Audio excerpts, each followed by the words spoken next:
Tête de Kylian Mbappé. Allez, Kylian.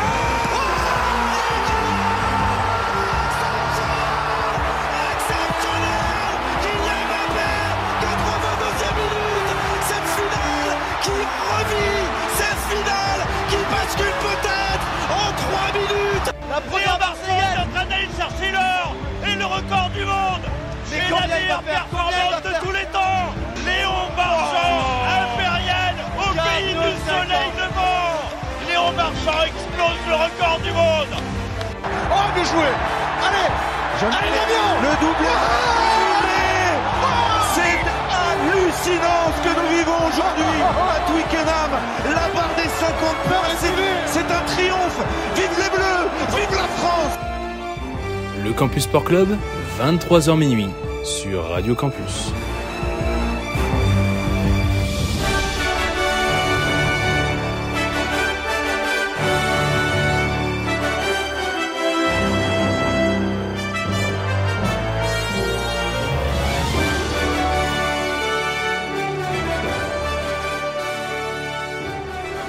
Bonsoir à toutes, auditeurs et auditrices de Radio Campus Lille, j'espère que vous allez bien. On est de retour pour une émission très spéciale ce soir pour le Campus Sport Club.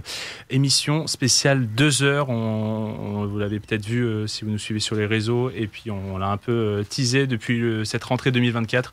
Une émission spéciale 2 heures pour revenir tout simplement sur l'année 2023 à travers 15 événements sportifs que les chroniqueurs de ce soir ont sélectionnés, que je vais pouvoir allumer un par un pour vérifier si tout fonctionne très bien. Monsieur Maxime Véry, déjà pour commencer, comment tu vas ? Ça va bien toi ? Ça va la forme ? Bah ma foi, pas mal. Toi qui vas commencer bientôt, enfin toi qui vas même commencer ce soir, qui sera sur les premiers événements. Je switch de l'autre côté, tiens, allez, on fait pendant que ça s'arrange. Maxime Paulin, comment tu vas ? Salut Adrien, ça va et toi ? Ouais, je suis en train. Ça me fait plein de réglages là, c'est une merveille. C'est rempli ce soir. Je vois que ça s'excite dans tous les sens. Du coup, je prends ceux qui sont les plus posés. Donc directement, ça passe à Thomas Palinier, la main. Thomas. Messieurs, dames, bonsoir. Toi, par contre, t'es bien, t'es confiant. Hein. Ah oui, je suis confiant. 2 heures, grand plaisir. Grand plaisir d'être là pour 2 heures. Grand plaisir et t'as bien bossé. Ah oui. C'est tout bien. Plus que jamais, plus que Hugo d'ailleurs, qui n'a pas enlevé son bonnet, et 2, qui n'a pas préparé son casque, donc qui est à l'heure au final. Oui, voilà. après Hugo, il peut commencer, il peut s'installer sans casque, hein, il aura tout le temps juste après.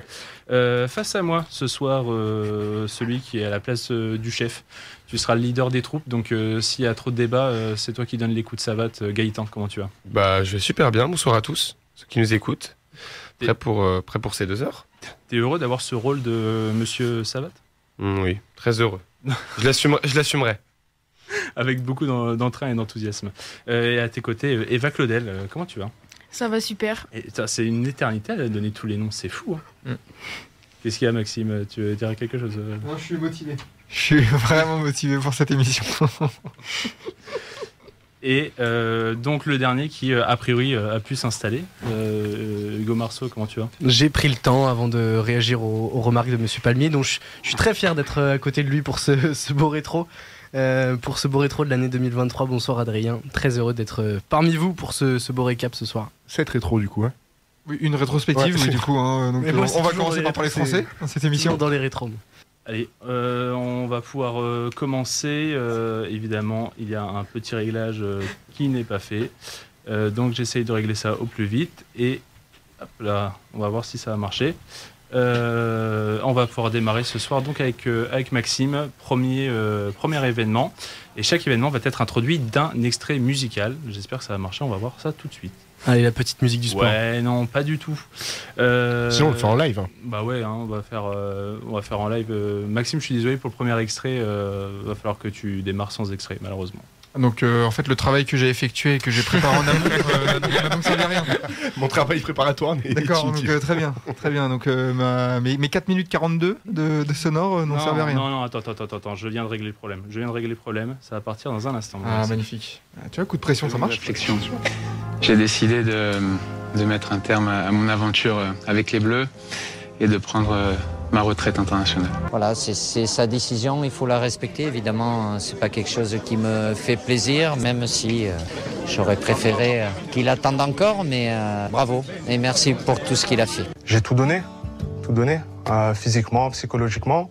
Et en ce moment, voilà, j'ai l'impression un peu d'étouffer et le joueur qui est en train de bouffer l'homme. Ouais, Maxime, toi tu as évoqué, on est au tout début de l'année 2023 et deux grands joueurs internationaux français ont annoncé leur retraite. Bah oui, on avait à peine le temps de digérer un peu la finale de la Coupe du Monde perdue face à l'Argentine au tir au but, que d'un seul coup une page s'est tournée en équipe de France. Début 2023, comme tu l'as dit, Hugo Lloris et Raphaël Nadal non pas du tout, Raphaël Varane annoncent leur retraite et forcément on s'en doutait un peu. Pour le gardien quand même de l'équipe de France qui avait déjà 36 ans, 145 sélections. On savait déjà que Mike Maignan un peu toquait à la porte de l'équipe de France. Mais en tout cas, pour Raphaël Varane, c'était beaucoup plus surprenant. Quand même, seulement 29 ans. Très bel âge au demeurant. 93 sélections, mais qu'on sentait encore bien, même à Manchester United et tout ça, c'était plutôt pas mal. Mais comme il le dit dans son interview qu'il a pu donner à différents médias, il voulait se reconcentrer sur sa famille, sur son état mental aussi, parce que comme il le disait, le footballeur professionnel, ça bouffe toute ta vie en fait. Tu manges, tu dors, tu vis football en fait. Donc à un moment donné, il y en a qui veulent dire stop.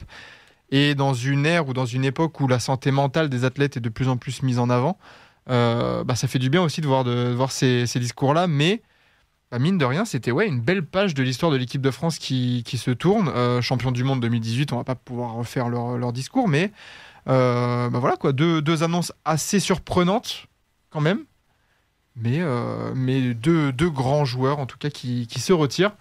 Et peut-être que vous pouvez donner peut-être vos meilleurs souvenirs, on va dire, peut-être de Varane et Lloris.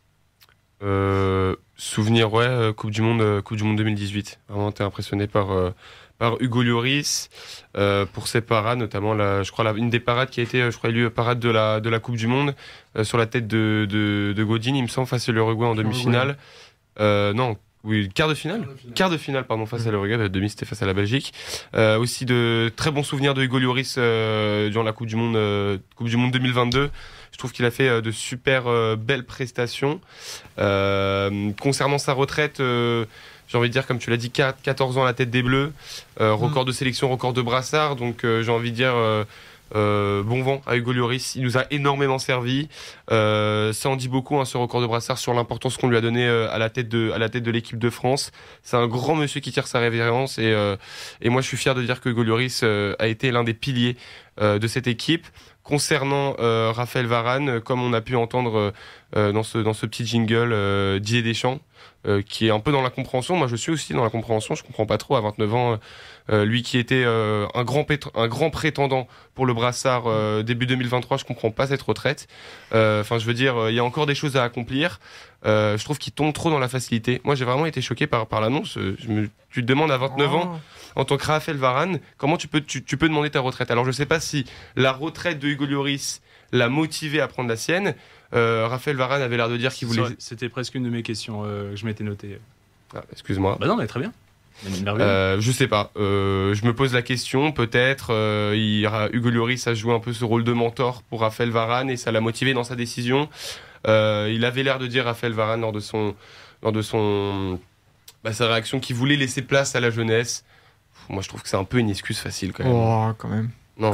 Non, parce qu'après, moi je peux comprendre le côté un peu lassitude aussi, parce que le gamin quand même depuis le plus jeune âge, il a été au Real Madrid très très jeune.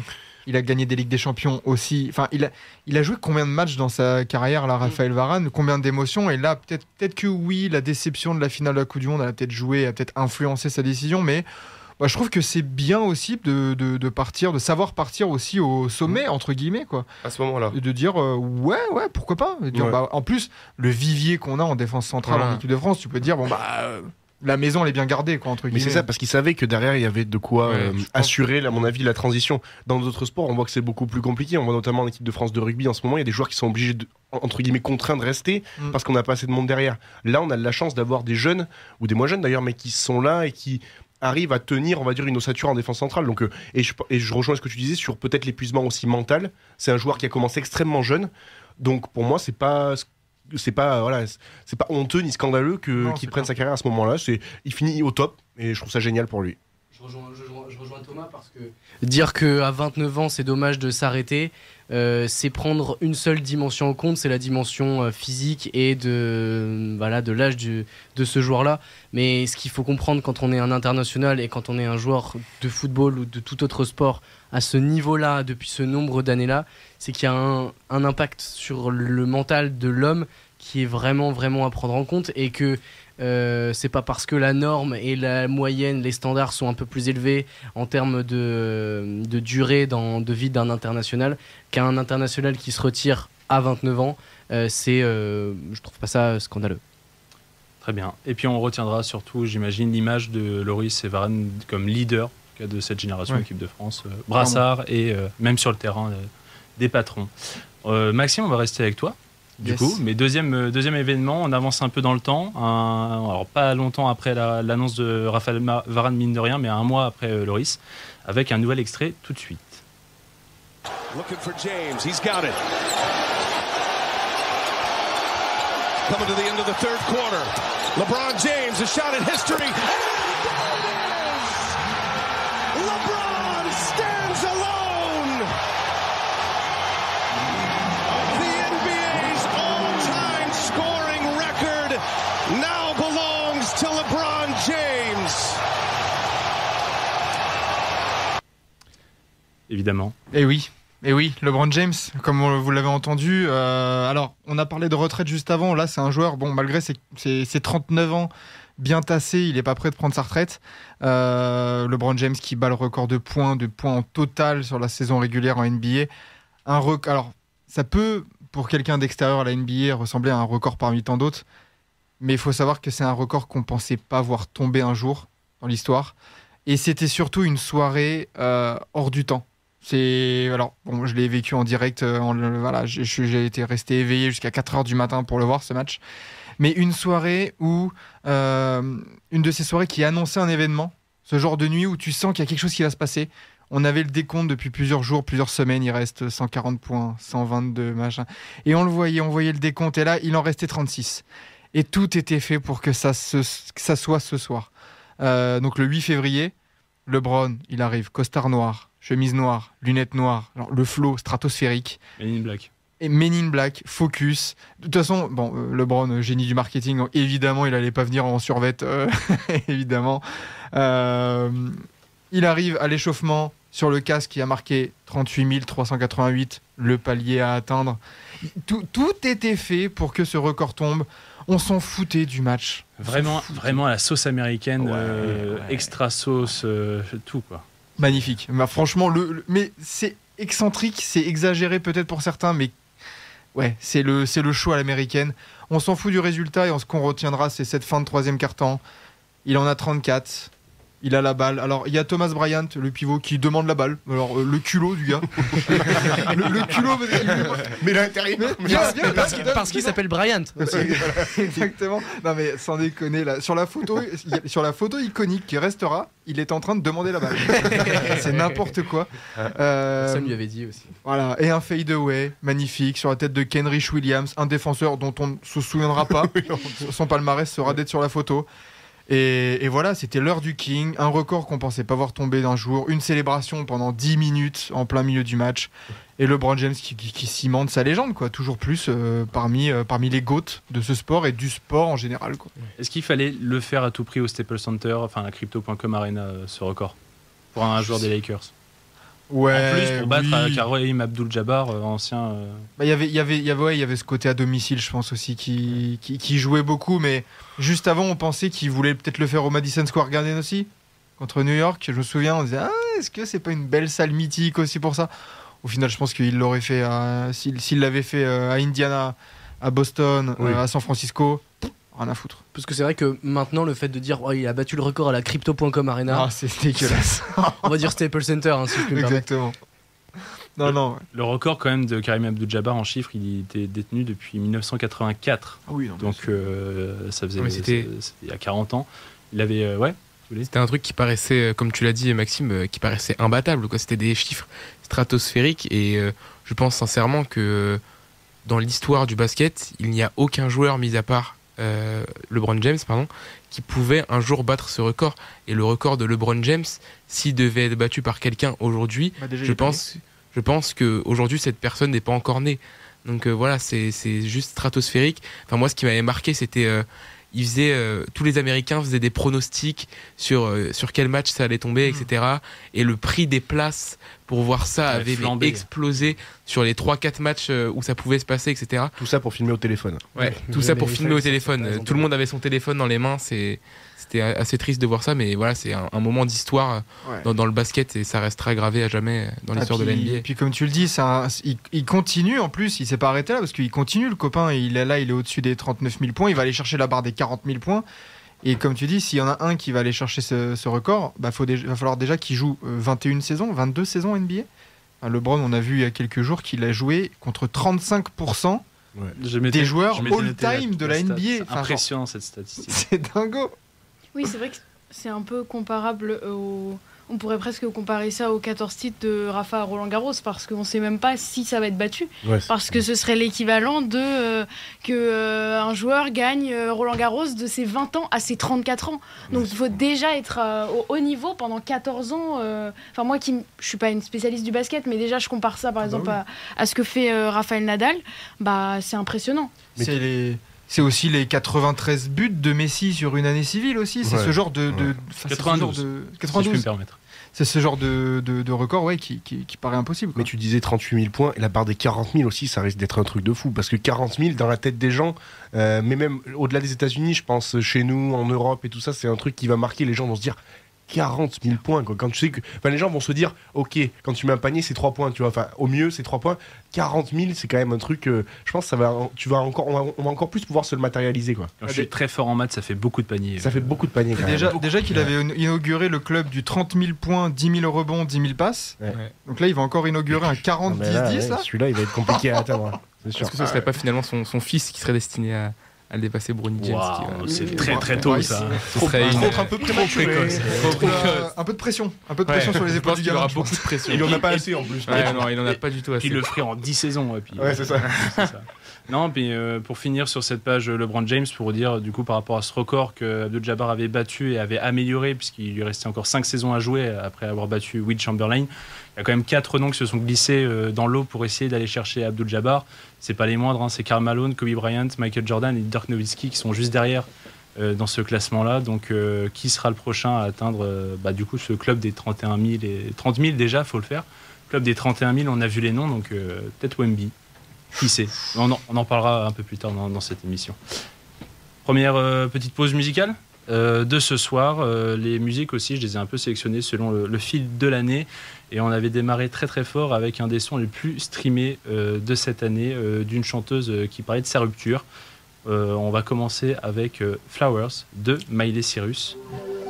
Ouais, qu'est-ce qu'il y a, mon Thomas là Thomas il stream ça. Mais ouais, de fou. Mais ça c'est en tête de ma playlist. Il l'a chanté cet après-midi. Mais bien sûr. Pas plus tard que cet après-midi, à fond dans la salle 42. C'est pour toi mon Thomas. Bien sûr. C'est pour toi. On s'écoute Flowers, petite première pause de ce soir et on revient avec les prochains événements de l'année 2023.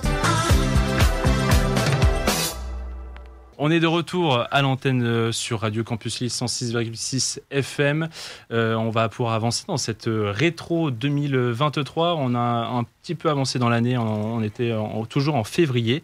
Et un nouvel événement dans un instant. Et cette fois, on va vous parler un peu de neige. Allez, Alexis Pinturo est arrivé avec une grosse manche et le meilleur temps est largement une 33 d'avance sur Jeffrey Reed, une 82 sur Nils Allègre, une manche monumentale pour Alexis Pinturo sur ce Super G.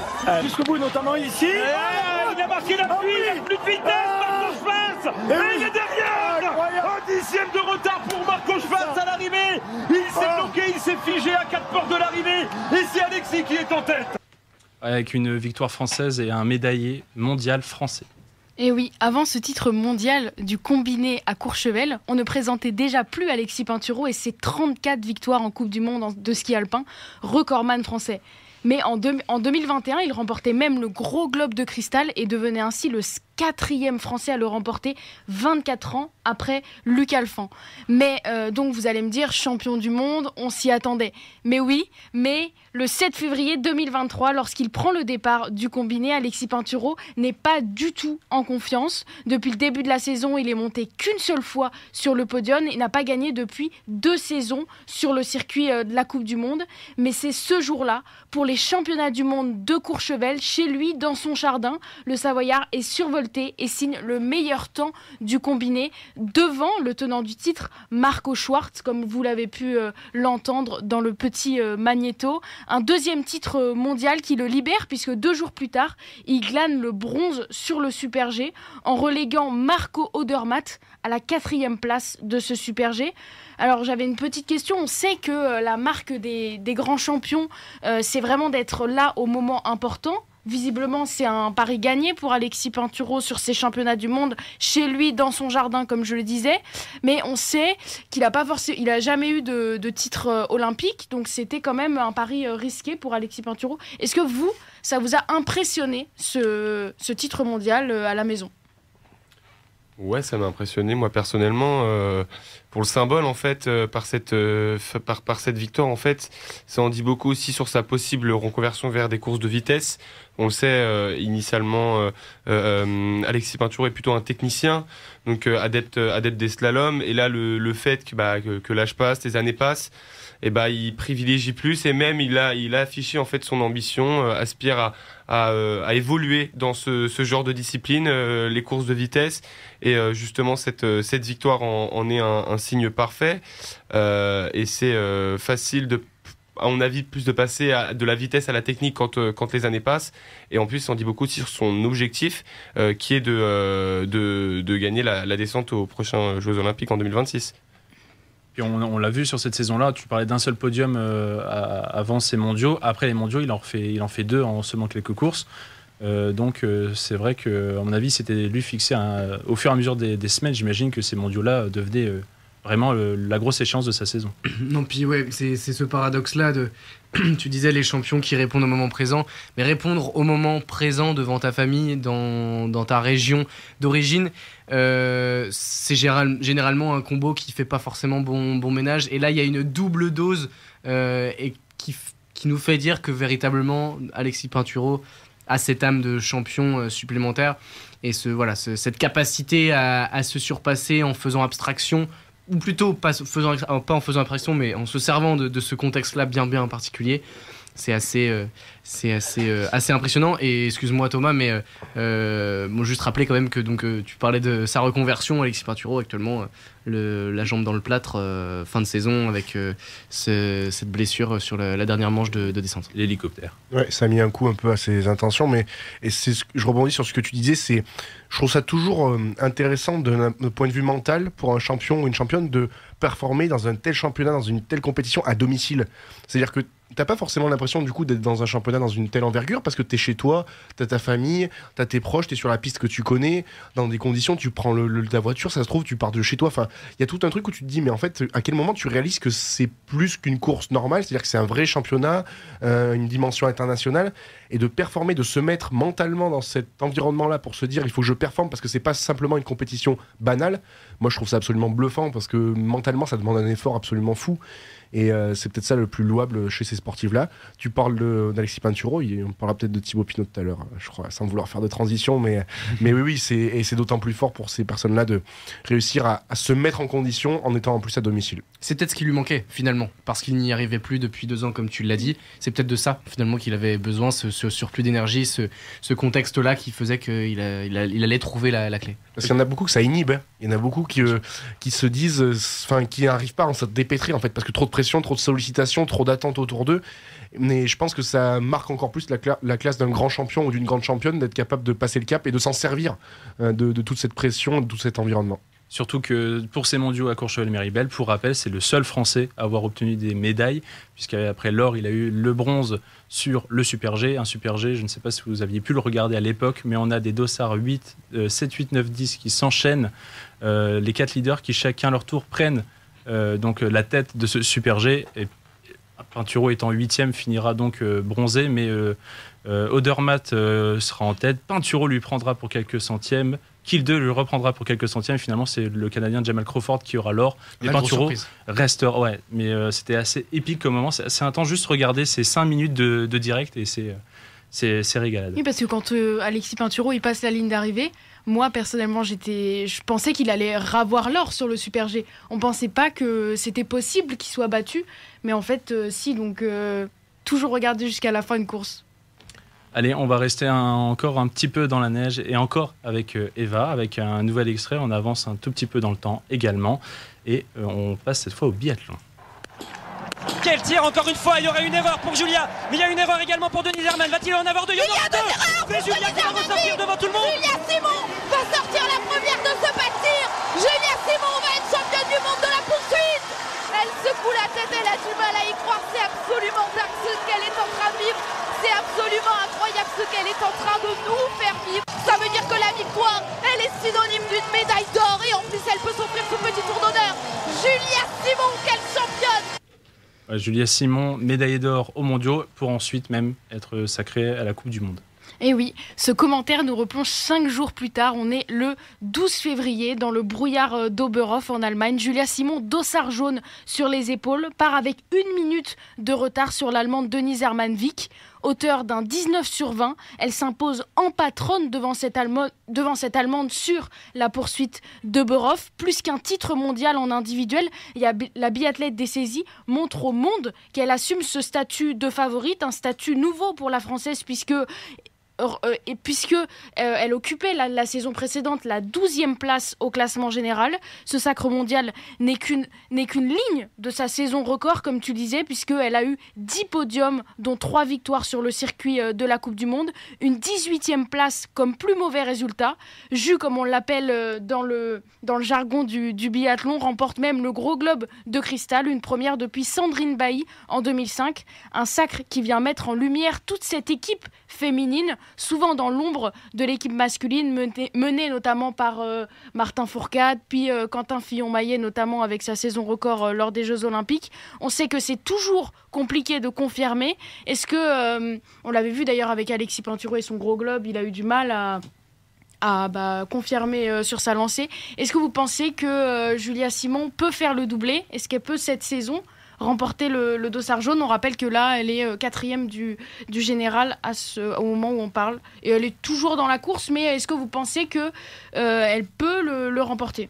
Parce que la bonne nouvelle, c'est que une des questions qu'on peut se poser, c'est qui peut l'en empêcher? Et ce pourrait être 2, voire 3 Françaises qui pourraient être sur sa route.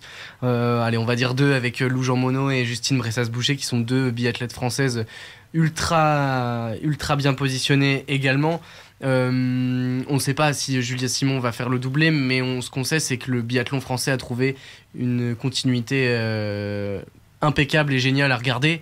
Il y a eu des articles sur le sujet dernièrement, mais les Françaises trustent les podiums. Je crois qu'on est à 17 podiums ou 15 podiums en 17 courses depuis le début de la saison. Enfin, la stat est proche de celle-ci. C'est vraiment agréable à regarder et se dire que voilà, si Julia Simon veut conserver son globe, il faudra se battre, entre autres, parce qu'il y a également du Heuberg, il y a du Tendrevolt, mais il faudra se battre face à des Françaises pour garder ce globe-là. C'est quand même assez cool à regarder.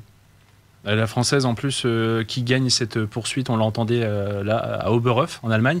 Oberhof qui lui réussit puisque elle vient de regagner à Oberhof. Elle avait aussi déjà gagné une de ses 10 victoires en Coupe du Monde, c'était à Ruhpolding. Ouais. Enfin, a priori il y a aussi et Antols cette année qu'elle avait déjà gagné aussi sur la Master. Il y avait aussi peut-être comme ça des courses, des endroits, des biomes où on sait qu'on est le meilleur et on sait que c'est là qu'il faut se donner parce que les chances de victoire sont peut-être plus concrètes. Je ne sais pas si les biathlètes réfléchissent aussi comme ça. Je pense que ça joue. Après, Oberhof, c'est un site assez particulier. Comme je disais, le brouillard d'Oberhof, il y a des conditions très compliquées. Tout peut se passer en fait à Oberhof quand on commence. C'est vrai qu'une minute de retard sur une Denise Hermann-Wick, au départ, on se dit ça va être compliqué, mais on sait qu'on est à Oberhof. Les conditions sont hyper particulière et ce jour-là vraiment elle étincelle sur les skis, sur le tir. Elle montre quand même que le biathlon ça se gagne avant tout sur le pas de tir avec son 19/20. Elle a eu à peu près 90% de réussite au tir sur sa saison, ou justement la saison précédente où elle remporte le globe. Donc elle fait du biathlon comme on l'aime. Elle fait une saison ultra régulière. Elle prend le dossard jaune le 8 décembre et elle le conserve jusqu'au bout, en sachant qu'il y a les championnats du monde qui viennent couper la saison en février. Et elle garde son dossard jaune jusqu'au 19 décembre sans le perdre sur l'ensemble. Elle est à 10 podiums, 3 victoires plus son titre de champion du monde. C'est pas énorme, mais elle fait 10 podiums sur une saison à une quinzaine de courses. C'est une excellente preuve de régularité et c'est ce qui a sacré Julia Simon la saison dernière. Ouais, ça lui donne, même avec les victoires qu'elle vient d'empocher là en tout début d'année 2024, ça monte son total à 10 victoires en Coupe du Monde. On parlait de Sandrine Bailly qui avait été la dernière à remporter le Gros Globe de Cristal. C'est elle aussi qui a le record de victoires françaises féminines en Coupe du Monde avec 20. Peut-être que Julia Simon arrivera à atteindre ce total. Elle en est à 10. Elle peut encore en gratter cette année et peut-être dans les années à venir, à moins que Lou Jean Monod et Brezas Boucher ne viennent lui en piquer quelques-unes. Allez, on va complètement quitter l'hiver. On arrive même début printemps avec début avril et les pavés du Nord avec un peu de cyclisme. 2 reprises après Milan-San Remo cette année. Mathieu Van Der Poel qui va triompher. J'allais dire enfin, non, c'est sa 3e participation, Mathieu Van Der Poel. Et il n'a que 28 ans. Il va les laisser passer. Il n'a plus qu'une ligne droite à faire alors que Van Aert et Philipsen ont encore plus d'un tour à accomplir. La victoire de Mathieu Van Der Poel dans Paris-Roubaix. Et regardez Philipsen qui lève le bras. Elle est incroyable cette image. Victoire de Van Der Poel. Et le match pour la 2e place entre Van Aert et Philipsen. Ouais, effectivement, il lui manquait. Il est allé la chercher, le néerlandais Mathieu Van Der Poel, le fils d'Adrie Van Der Poel et petit-fils de Raymond Poulidor, avait coché le monument qu'il se devait de remporter. C'est ce fameux Paris-Roubaix. Ce qu'aucun de ses aïeux n'avait réussi à faire. D'ailleurs, je suis allé vérifier. Son père avait terminé 3e de l'édition en 1986 et son grand-père n'avait jamais fait mieux que 5e en 18 participations. Rendez-vous compte. Celui qui a commencé l'année 2023 en trombe avec son 5e titre de champion du monde de cyclocross et une victoire de prestige sur l'autre monument de ce début d'année, le Milan-San Remo, 18 mars, avait déjà dans sa roue un solide concurrent, c'était le Belge Wout van Aert, donc qui était déjà aussi dans ce finish de Paris-Roubaix, tout aussi désireux de remporter les classiques et les monuments. Un duel donc qui a bien eu lieu avec une bataille merveilleuse, mais pour ce qui est de cette 120e édition du Paris-Roubaix, c'est ce mano à mano qui a tourné à l'avantage du néerlandais, puisque peut-être que vous étiez sur le terrain, il me semble que peut-être certains pourront en parler, ou d'autres devant votre écran, mais donc à côté d'ici, au fameux carrefour de l'Arbre, à 15 km de l'arrivée, Van Aert et Mathieu Van Der Poel tentent de s'échapper, mais Van Aert crève et laisse filer le néerlandais, donc s'offrir une magnifique victoire, ou peut-être pas, c'est vous qui pouvez en juger, mais une victoire en solitaire. Et même derrière, vous l'avez entendu dans l'extrait, Van Aert qui perdra au sprint cette 2e place, coiffée au poteau par Jesper Philipsen, le coéquipier de Mathieu Van Der Poel. Doublé Alpecin, est-ce que vous avez apprécié, vous, cette 120e édition de Paris-Roubaix, malgré ce suspense qui s'est coupé net à 15 km de l'arrivée? Ah oui, elle est dingue cette édition de Paris-Roubaix, puisque moi j'étais au Vélodrome et c'est vrai qu'il y avait un match Belgique-Néerlandais dans le Vélodrome. C'était assez impressionnant à vivre, vraiment, même au niveau du public et tout, ça criait. Donc c'est vrai que non, je pense que c'est une belle victoire pour Mathieu Van Der Poel. Après, c'est vrai que Van Aert crève dans le carrefour de l'Arbre, mais il me semble quand même qu'il avait été harcelé. C'est vraiment une victoire d'équipe pour l'Alpecin de Koenig, ce Paris-Roubaix, parce que Philipsen, il avait attaqué à plusieurs reprises, il me semble, et il avait vraiment fait le forcing pour faire crever, entre guillemets, pas crever, mais faire détacher en tout cas Wout van Aert. Donc c'est vrai que non, c'était vraiment une très belle victoire méritée en tout cas pour Mathieu Van Der Poel. C'était un beau duel, et tu as raison, le travail de Philipsen avait été important ce jour-là. Moi j'avais la chance d'être dans le carrefour de l'Arbre, quasiment à 3 mètres au moment où Van Aert crève. On te voit sur les images. Ouais, c'est ça. Non, mais déjà, c'est lui qui met les épines. Ouais, c'est ça, c'est moi qui mets le clou sur Wout van Aert. Ouais, exactement. Je voulais pas qu'il gagne, il est belge, je voulais pas qu'il gagne. Non, mais oui, c'était un duel et voilà, une impression. Bon, après, là, c'est plus une sensation, une impression personnelle, mais une sensation de vitesse des deux sur les pavés. Mais je sentais pas, en tout cas, pour les avoir vus arriver un peu de loin dans le carrefour de l'Arbre, Van Aert plus en difficulté. Et le hasard et évidemment le sort de Paris-Roubaix fait que tu peux crever à tout moment sur ces secteurs-là. Et c'est sur la fin du carrefour carrefour de l'Arbre, avant le secteur de Gruson, parce qu'il y a un virage pour attaquer Gruson derrière. Et c'est sur la fin que Van Aert crève. Et derrière, Van Der Poel, c'est parti. Il reste à peine 10-15 bornes à faire. Et oui, les deux étaient au duel, mais les voir sprinter au Vélodrome tous les deux, peut-être que cette année on ira droit, mais malgré tout, le sort en a décidé autrement. Et il y en a un dont on n'a pas évoqué le nom, c'est John Degenkolb, qui avait l'air vraiment en forme sur ce Paris-Roubaix, le revenant allemand de la DSN, le sprinter, mais qui ce jour-là s'est mêlé aux spécialistes des classiques et qui chute dans ce carrefour de l'Arbre très peu de temps avant la crevaison de Wout van Aert. Si je me dis pas, je crois qu'il crève il tombe à 16 km de l'arrivée et à 15 km Van Aert crève. Et lui avait l'air, déjà il avait été un petit peu surpris par la première attaque de Van Aert qui avait emmené Van Der Poel dans sa roue pour une première échappée. Ils avaient été repris, Degenkolb se remêlait à la lutte et il est pris dans une chute sur une manœuvre de Van Der Poel qui malencontreusement pousse Mats Pedersen qui à son tour pousse dans le décor John Degenkolb. Mais ça aurait pu être une autre histoire aussi, une lutte à 3 dans un autre récit de ce Paris-Roubaix. Van Der Poel qui est même pas loin, ça se trouve dans cet incident d'emmener Philipsen qui est à sa gauche. Oui, donc Van Aert serait, lui cette fois ça aurait été Van Aert certainement le seul en tête et à finir tout seul en beauté. Qu'est-ce que je m'étais noté d'autre aussi? Bien sûr que en fait, cette victoire, c'est peut-être une des plus belles de sa carrière, puisque c'est quand même un des monuments que tout le monde veut gagner, Paris-Roubaix. Et finalement, quelques mois plus tard, début août, il arrive à décrocher ce titre mondial, champion du monde sur route. Vous pensez que c'est quoi le plus quand même prestigieux malgré tout? Ça reste quand même le mondial? Je pense que c'est quand même le mondial parce que on a quand même ce maillot arc-en-ciel qu'on doit honorer pendant un an et ça c'est quand même en fait à chaque course on nous rappelle qu'on est champion du monde, on est là, on met un peu les muscles quoi quand on est sur le devant de la scène. Gagner avec un maillot arc-en-ciel, ça se respecte. Alors oui, c'est sûr que gagner Paris-Roubaix c'est un des 5 monuments, tout le monde veut le gagner, mais c'est vrai que être champion du monde c'est quand même le Graal pour un cycliste, je pense, de par ce maillot qu'on doit honorer pendant un an et qui nous rappelle sans cesse qu'on est champion du monde. Ouais. Et lui qui n'est pas un grand coureur de grand tour, qui est surtout sur les classiques, les monuments, il lui reste quoi à faire à 29 ans? Il a gagné 2 fois le Tour des Flandres. Milan-San Remo du coup juste avant. Déjà Milan-San Remo. Est-ce qu'il faut qu'il fasse les 5 monuments? Tour de Lombardie, ça paraît compliqué pour lui. À voir, mais pas oublier qu'il est également champion du monde de cyclocross cette année. On parlait du Mario Arc-en-Ciel sur route, mais en cyclocross, il est double champion du monde. On n'a pas ouvert le chapitre cross encore. Là. Oui, c'est ça.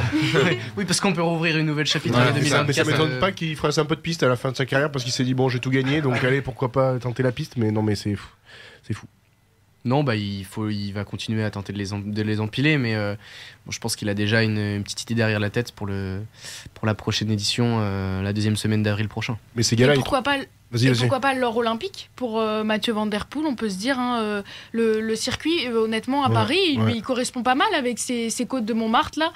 Je pense que ça peut vraiment être, ça peut correspondre à MVP, je pense. À savoir qu'il va quand même prioriser, il a calé sa préparation sur le parcours en cyclo et que son gros objectif c'est la médaille d'or en cyclo. Je crois pas qu'il ait annoncé s'il allait s'aligner sur route, mais ça m'étonnerait fortement, sachant qu'on est quand même sur un circuit certes cabossé mais qui convient moins, je pense, à son profil. Et il l'a annoncé, de toute façon, son vrai objectif c'est le titre mondial en cyclo et il a calé sa préparation pour ça. Et pour l'instant ça se passe plutôt bien. Oui, c'est sûr. Parce qu'on le rappelle, donc 10 victoires sur ces 10 premières courses qu'il a disputées sur cette saison de cyclo. Et Van Aert n'a pas gagné l'année dernière? Et c'est ça, exactement. C'est ça, Mais oui, on parlait des objectifs à trouver pour ce type de garçon-là. La concurrence de Wout van Aert, les deux se tirent la bourre, on le voit bien sur le début de saison de cyclocross. C'est ça en même temps. Et je pense qu'il y a certes une rivalité, mais ça nourrit. Et imagine si Van Der Poel était tout seul à survoler le cyclocross et aussi à se balader sur les classiques. Il n'y aurait plus aucun, à mon avis, appétit à un moment donné à y revenir chaque semaine, voire même 2 fois par semaine sur des classiques. Donc évidemment que ça nourrit aussi leur appétit à tous les deux pour en gagner encore plus. Ça donne encore plus de valeur à ces titres-là au final. Je m'étais noté pour finir cette page Van Der Poel et puis lancer ensuite une petite musique. Est-ce que Van Aert n'aurait-il pas davantage de 100 poulies d'or en lui plutôt que Van Der Poel à finir très très régulièrement 2e et 3e et à collecté presque les médailles d'argent. Ce Van Aert. Non, Van Aert, il a quand même déjà gagné pas mal de choses dans sa carrière, que ce soit des classiques. Poupou avait gagné quand même un Tour d'Espagne, enfin avait quelques victoires à suivre. Bien sûr. Mais Van Aert, a priori, il collectionne quand même pas mal les deuxièmes. Ouais, bien sûr. Mais après, je pense que il y a des concours de circonstances aussi qui font que, alors évidemment ça rappelle Polydor bien sûr, mais non, pour moi on peut pas dire qu'en tout cas ça soit un perdant, mais pour l'instant quelqu'un qui soit cantonné aux deuxième place, son rôle même en tant qu'équipier est absolument magistral, on le voit à la Jumbo, donc non, je pense que ça va tourner à un moment donné en sa faveur, en tout cas on l'espère pour lui. Ouais, c'est encore tôt. Oui, l'avantage pour lui, c'est qu'il a encore de grosses années et peut-être du coup des titres en cyclocross. Même si là le duel en ce moment est plutôt côté Van Der Poel. Eh ben, on va pouvoir vérifier ça de cette année justement. Allez, deuxième musique du soir, petite pause à nouveau dans le Campus Sport Club. Moi aussi j'ai avancé dans le temps et on arrive aux victoires de la musique française avec, je vous propose ce soir, la chanson qui a remporté le prix de la chanson originale de l'année d'un rappeur normand avec Laquette d'Orelsan. Ça aussi c'est dans la playlist de Thomas, j'ai l'impression. Et on se quitte quelques instants et on revient juste après.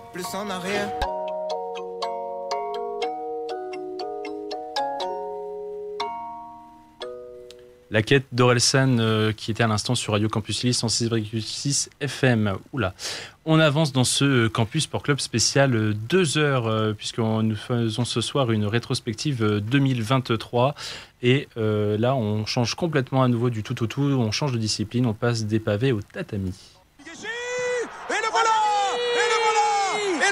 Subigeshi en bordure pour Teddy Riner qui remporte une 11e couronne ici dans un combat si difficile. C'est fait, Clarissa Agbenienou, championne du monde pour la 6e fois. C'est une habitude, cela ne deviendra jamais une routine, jamais on ne s'en lassera. Elle est de ces athlètes qui ont banalisé la performance, annihilé la concurrence. The Queen is back. Deux Français qui à nouveau collectionnent les médailles mondiales en judo. Et oui, pour rappel, les championnats du monde de judo ont eu lieu du 7 au 14 mai 2023 à Doha au Qatar. 657 judokas au total, parmi eux Clarissa Agbenienou, la téméraire, la championne, la dure à cuire, que dis-je, l'immortelle après avoir mis le kimono de côté en 2021. La judokate la plus titrée de l'histoire s'est emparée pour la 6e fois de l'or dans la catégorie des moins 63 kilos. Un sacre aux multiples saveurs, un an après la naissance de sa fille. Et de quelle manière 5 combats remportés par Ippon et un magnifique Oisaré en finale pour l'or autour du cou. Ce sont des mondiaux qui ont aussi ce joli parfum de revanche sur la vie et cette sensation de retour sur la scène internationale. Des mondiaux qui ont signé le comeback du Big Ted, Teddy Riner, qui décroche l'or après son forfait aux mondiaux de 2022 en Ouzbékistan et après une longue remise en question sur sa carrière. De victoires capitales donc pour deux grosses têtes du judo français. Performance qui remet la machine en route à un peu plus d'un an de leur dernière au plus haut niveau. Horizon Paris 2024. Un avis sur ces jeux pour ces deux judokas, Clarissa Agbenienou et Teddy Riner. Déjà, favori pour vous? Oui. Dans leur catégorie, bien sûr. Riner, moi je pense. Riner, ça c'est une certitude. Riner favori. Agbenienou, tu la mets pas favori? Ah non, moi je mettrais Agbenienou favori. Tu mets plus Riner. Je suis sur Riner là. Ah ok. Ouais. Tu mets plus Riner favori dans sa catégorie que Agbenienou dans la sienne. Ouais, je suis sûr à 100%. Et parce qu'en plus de ça, je sais pas si vous suivez un peu la prépa de Teddy, qui est à fond. Je crois qu'il l'a fait au Brésil en plus, sa préparation là. Il est passé par le Maroc aussi. Ouais, par le Maroc. Et franchement, un sentiment revanchard pour ces Jeux Olympiques. Riner va s'emparer de l'or, ça j'en suis certain. J'espère pour Clarissa Agbenienou, je la mets forcément favori, mais Riner plus favori que Clacla en tout cas. Ah, moi je suis pas trop d'accord, hein. Je mettrais plus Agbenienou favorite plutôt que Teddy, sachant que Teddy ça a été une longue période compliquée après les mondiaux 2022 où il a dû déclarer forfait. Clarisse, elle, en à peine un an après la naissance de sa fille, elle revient et tout de suite elle fait un mondial juste parfait. Comme tu l'as dit, 5 combats, 5 victoires par Ippon. La finale, elle gagne par un Oisaré superbe. Donc ouais, franchement, moi, Clarissa Agbenienou, je la mettrais en très très grande favorite, du moins pour le judo français à Paris dans 6-7 mois, pour aller chercher l'or mondial. Bien sûr, Riner sera un favori dans sa catégorie. Après, on sait que c'est ses derniers JO, que c'est en France. À voir ce qu'il peut faire. Ça restera le plus grand judoka de l'histoire pour l'instant, mais à voir ce qu'il peut faire à Paris au JO. D'autant plus que c'est la dernière pour Teddy Riner, mais aussi pour Clarisse. D'autant plus aussi que Teddy Riner, il y a un enjeu supplémentaire, c'est qu'il peut devenir, à l'issue de ces Jeux Paris 2024, le judoka le plus titré en fait devant le japonais Nomura, il est égalité, même nombre de médailles, donc trois titres olympiques. Donc il y a cet enjeu aussi qui va motiver Teddy pour ces Jeux olympiques. Donc voilà, ça s'annonce bien, je pense, pour cette discipline aux Jeux olympiques. Ouais. Pardon, vas-y. Oui, ça s'annonce super. Je pense que Teddy, 4 médailles d'or. En plus, on pense aussi, moi je pense aussi à cette épreuve mixte qui est hyper attractive à regarder et que les deux aimeraient bien aller chercher pour encore glaner une médaille supplémentaire. On avait battu les Japonais chez eux, dans leur maison à Tokyo. On espère que les Japonais vont pas nous battre chez nous. Il faut conserver ce titre, c'est clair. Ouais. Mondiaux rassurant du point de vue d'Abenino et Teddy Riner, mais quand même vachement décevant avec seulement ces 2 titres-là. En total, on fait 7 médailles, 3 argent, 2 bronzes en plus. Mais des judokates comme Amandine Bouchard et Chirine Boukli sont sur le podium et ne vont pas chercher le titre qui leur manque. Et ça, c'est un petit blocage à un an des Jeux qui reste problématique. Derrière, c'est vrai que il n'y avait pas Roman Dico, c'est Julia Tolofoa qui va chercher une médaille d'argent sur ce mondial-là. C'est bien Roman Dico qui sera au jeu puisque c'est elle qui a été sélectionnée. Ces mondiaux-là, à un an des Jeux, ont été décevants. À part du point de vue de Agbenienou qui revient d'une grossesse et qui confirme que c'est la favorite, et je rejoins Maxime, c'est la meilleure chance française en judo. Et Teddy Riner qui revient, mais si je dis pas de bêtises, l'un des favoris japonais était absent de ces mondiaux-là et sera là sur les Jeux. Oui, c'est collectivement. Teddy avait été vraiment puisé dans ses ressources. Il fait tout, et t'as raison Gaëtan, pour aller chercher cette nouvelle médaille d'or, ce 3e titre olympique chez lui devant son public. Mais ces mondiaux-là sont pas ultra rassurants non plus. Je mettrais un petit bémol sur ces mondiaux de judo-là, même s'ils sont pas des mauvais. On finit 2e au classement des médailles, je crois, derrière le Japon. Il y a un petit blocage quand même qui font dire que à Paris, il faudrait élever le curseur. Puis retour aussi peut-être sur cette finale où il a une décision près en fait de la perdre. Absolument, puisque c'est vrai, finalement il faut revenir quand même sur les faits, mais il bat le Russe Inal Tazoev et le Russe Inal Tazoev ensuite se verra remettre également la médaille d'or. Donc ils sont tous les deux vainqueurs puisqu'il avait il avait fait pas Wazari, mais je sais plus exactement quelle prise met le Russe, mais qui n'est pas récompensé. Et finalement, ce golden score se poursuit et Riner renverse la tendance, mais ils auraient dû lui attribuer le point et la victoire. Ça avait fait c'est ça exactement, parce que je crois qu'il y avait un litige un peu sur le sort de cette finale. Je crois que Riner avait lui-même avoué que c'était un peu et pas que Riner, le comité international avait admis qu'il y avait eu une erreur d'arbitrage sur la médaille d'or. La médaille d'or. Et du coup, entre Agbenienou, Riner et tout ça, il va falloir surtout que les deux soient au rendez-vous, parce que dans une période où on en avait parlé dans une émission antérieure cette saison, dans une période où le sport français n'est pas non plus au plus haut juste avant les JO, si les 2 meilleures chances de médaille commencent justement à vaciller un peu. Dans un sport qui rapporte beaucoup de médailles. Voilà, surtout dans un sport qui rapporte, comme là par exemple, on se dit, est-ce que les handballeurs qui avaient l'habitude de rapporter pas mal de médailles et pas mal de succès, ça se trouve là ça baisse un peu. Là, va pas falloir que les judokas où on imagine même en natation, tu vois, un Léon Marchand, s'il y a une défaillance, on va commencer à se dire là ça va être compliqué. Il va falloir que les deux ils soient à fond dès le début. Et en handball, on parle que de 2 médailles là, effectivement. Je pense qu'en plus on a des chances françaises dans quasiment toutes les catégories. Il y a que chez les hommes on a 2-3 absents, mais je pense qu'on peut viser 10 médailles au mieux. Pas forcément en or, mais je pense qu'on peut avoir 10 catégories récompensées, donc ça peut être vachement impressionnant. Oui, parce que de là aller chercher des médailles d'or, c'est ce que vous exposiez à mon avis très justement, les chances derrière dans les catégories on va dire inférieures en termes de poids, je parle pas en termes de valeur, mais en termes de poids, on a l'air un peu plus en délicatesse avec des judokas qui sont un peu moins, en tout cas matures dans leur carrière. On a l'impression qu'il y a un peu moins à ce niveau-là de Teddy Riner ou Clarisse Agbenienou en se disant ok, on est au summum de ce qu'on peut faire, en tout cas en termes de capacité physique et mentale, dans le sens où c'est un peu l'apogée de notre carrière. Je pense qu'on n'en est pas là pour les autres. Et il va falloir que ces deux-là assurent. On parle d'apogée, mon cher Thomas. En plus, c'est génial que ça finisse par toi, puisque ça va redémarrer par toi pour le prochain événement. Ce club-là de rugby français, je pense, est à son apogée. Ça va marquer. On est à quelques centimètres de l'embut des Maritimes. Le voilà laissé. Est-ce qu'il a pas dit que M. Peiper le valide? Voilà laissé. L'essai de Rochelet, magnifique. Allez, on touche. Attention, assurez la sortie de balle. C'est fini. La Rochelle. Incroyable finale. La Rochelle menée 17-0. Regardez la joie du président Vincent Merlin.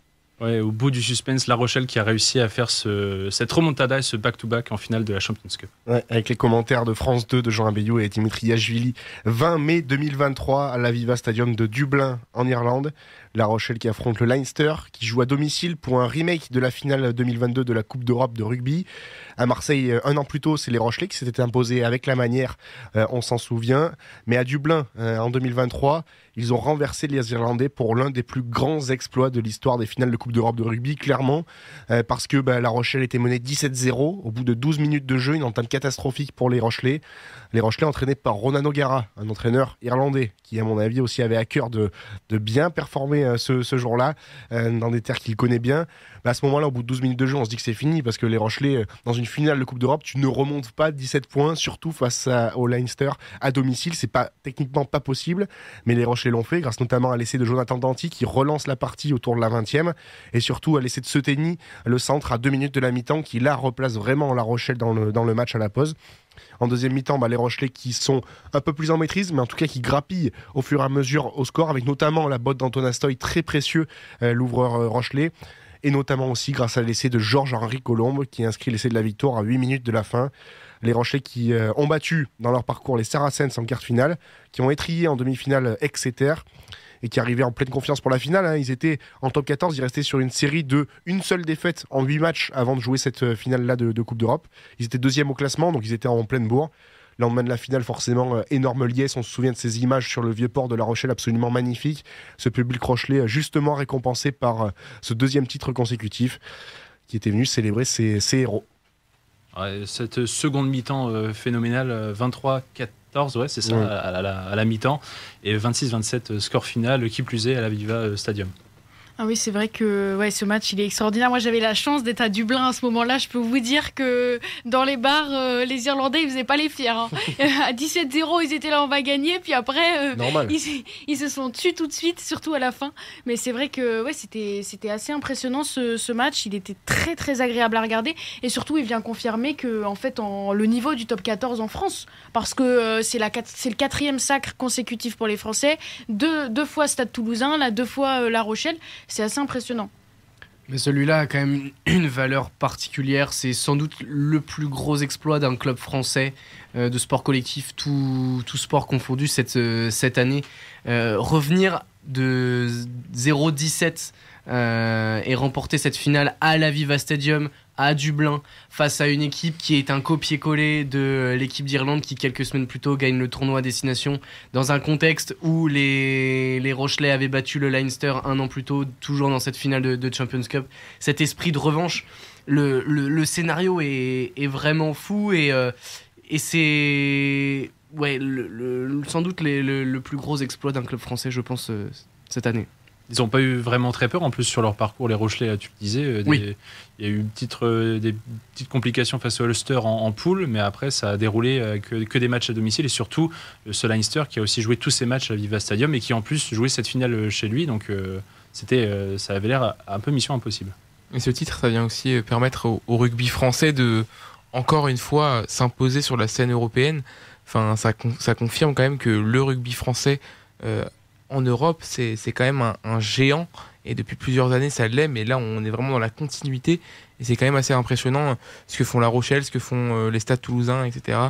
Et voilà, c'est vraiment très très bien pour le rugby français qui ne peut aller que mieux avec les grandes performances de ces clubs français en Champions Cup et en Europe. Et puis ça montre aussi c'est la réussite d'un collectif et d'un groupe pour les Rochelais. Franchement, quand on se replonge dans le 15 de départ de La Rochelle par rapport au 15 de départ de Leinster sur la finale, et même sur les 23 d'ailleurs, en termes de noms, en termes pour le grand public de référence au niveau, et sur le banc il y a très peu de joueurs internationaux pour La Rochelle. C'est Thomas Lavaux, Georges-Henri Colombe, Joël Sclavi, Quentin Lespio, Utan Dillane, Rémi Bourdeau et Winnie Antonio. Il y a Winnie Antonio que on connaît, le grand public connaît, mais sinon ce sont des joueurs qui jouaient en Pro D2 il n'y a pas si longtemps que ça, qui jouent en top 14, mais qui sont vraiment réussi à se transcender grâce à ce groupe-là. On pense à des joueurs aussi comme Romain Sazi, icône du Stade Rochelais, double champion d'Europe, qui finit sa carrière sur ça. C'est une récompense folle pour lui. Le pack Rochelais sur cette saison-là, 2022-2023, est à son apogée. Will Skelton également. On pense aussi à Lev Panibotia. C'est des joueurs qui ont réussi à porter cette équipe-là, et avec un mélange aussi entre jeunes joueurs français et joueurs d'expérience. Kier Barlow, bien sûr, associé à Castoy à la charnière. Je parlais de Will Skelton, Bourgarit, Antonio. C'est un collectif Rochelais qui a fait la différence, et pour renverser le Leinster à l'extérieur, mais du coup à domicile pour le Leinster, c'est une prouesse, et je rejoins ce que disait Hugo, c'est pas loin d'être la performance pour une équipe collective française, la performance de l'année 2023. On était à 17-0 après 12 minutes dans un stade, mais dans un... Enfin, c'était vraiment... Ouais, c'était du délire. Mentalement, c'était du délire pour rester dans le match. En finale d'une Coupe d'Europe, être dans cette situation-là et revenir assez rapidement, parce que 20e essai de Danty, d'ailleurs, ils sont en infériorité numérique à ce moment-là. 39e juste avant la mi-temps, essai de Seteny. Et là, ça y est, les Rochelais sont à 23-14 à la mi-temps, mais sont revenus dans le match. Et la deuxième mi-temps... les joueurs du Leinster inscrivent 2 ou 3 pénalités, mais il y a pas photo. Une seule. La Rochelle, une seule pénalité, voilà, exactement. Oui, 3 points, c'est ça en deuxième période.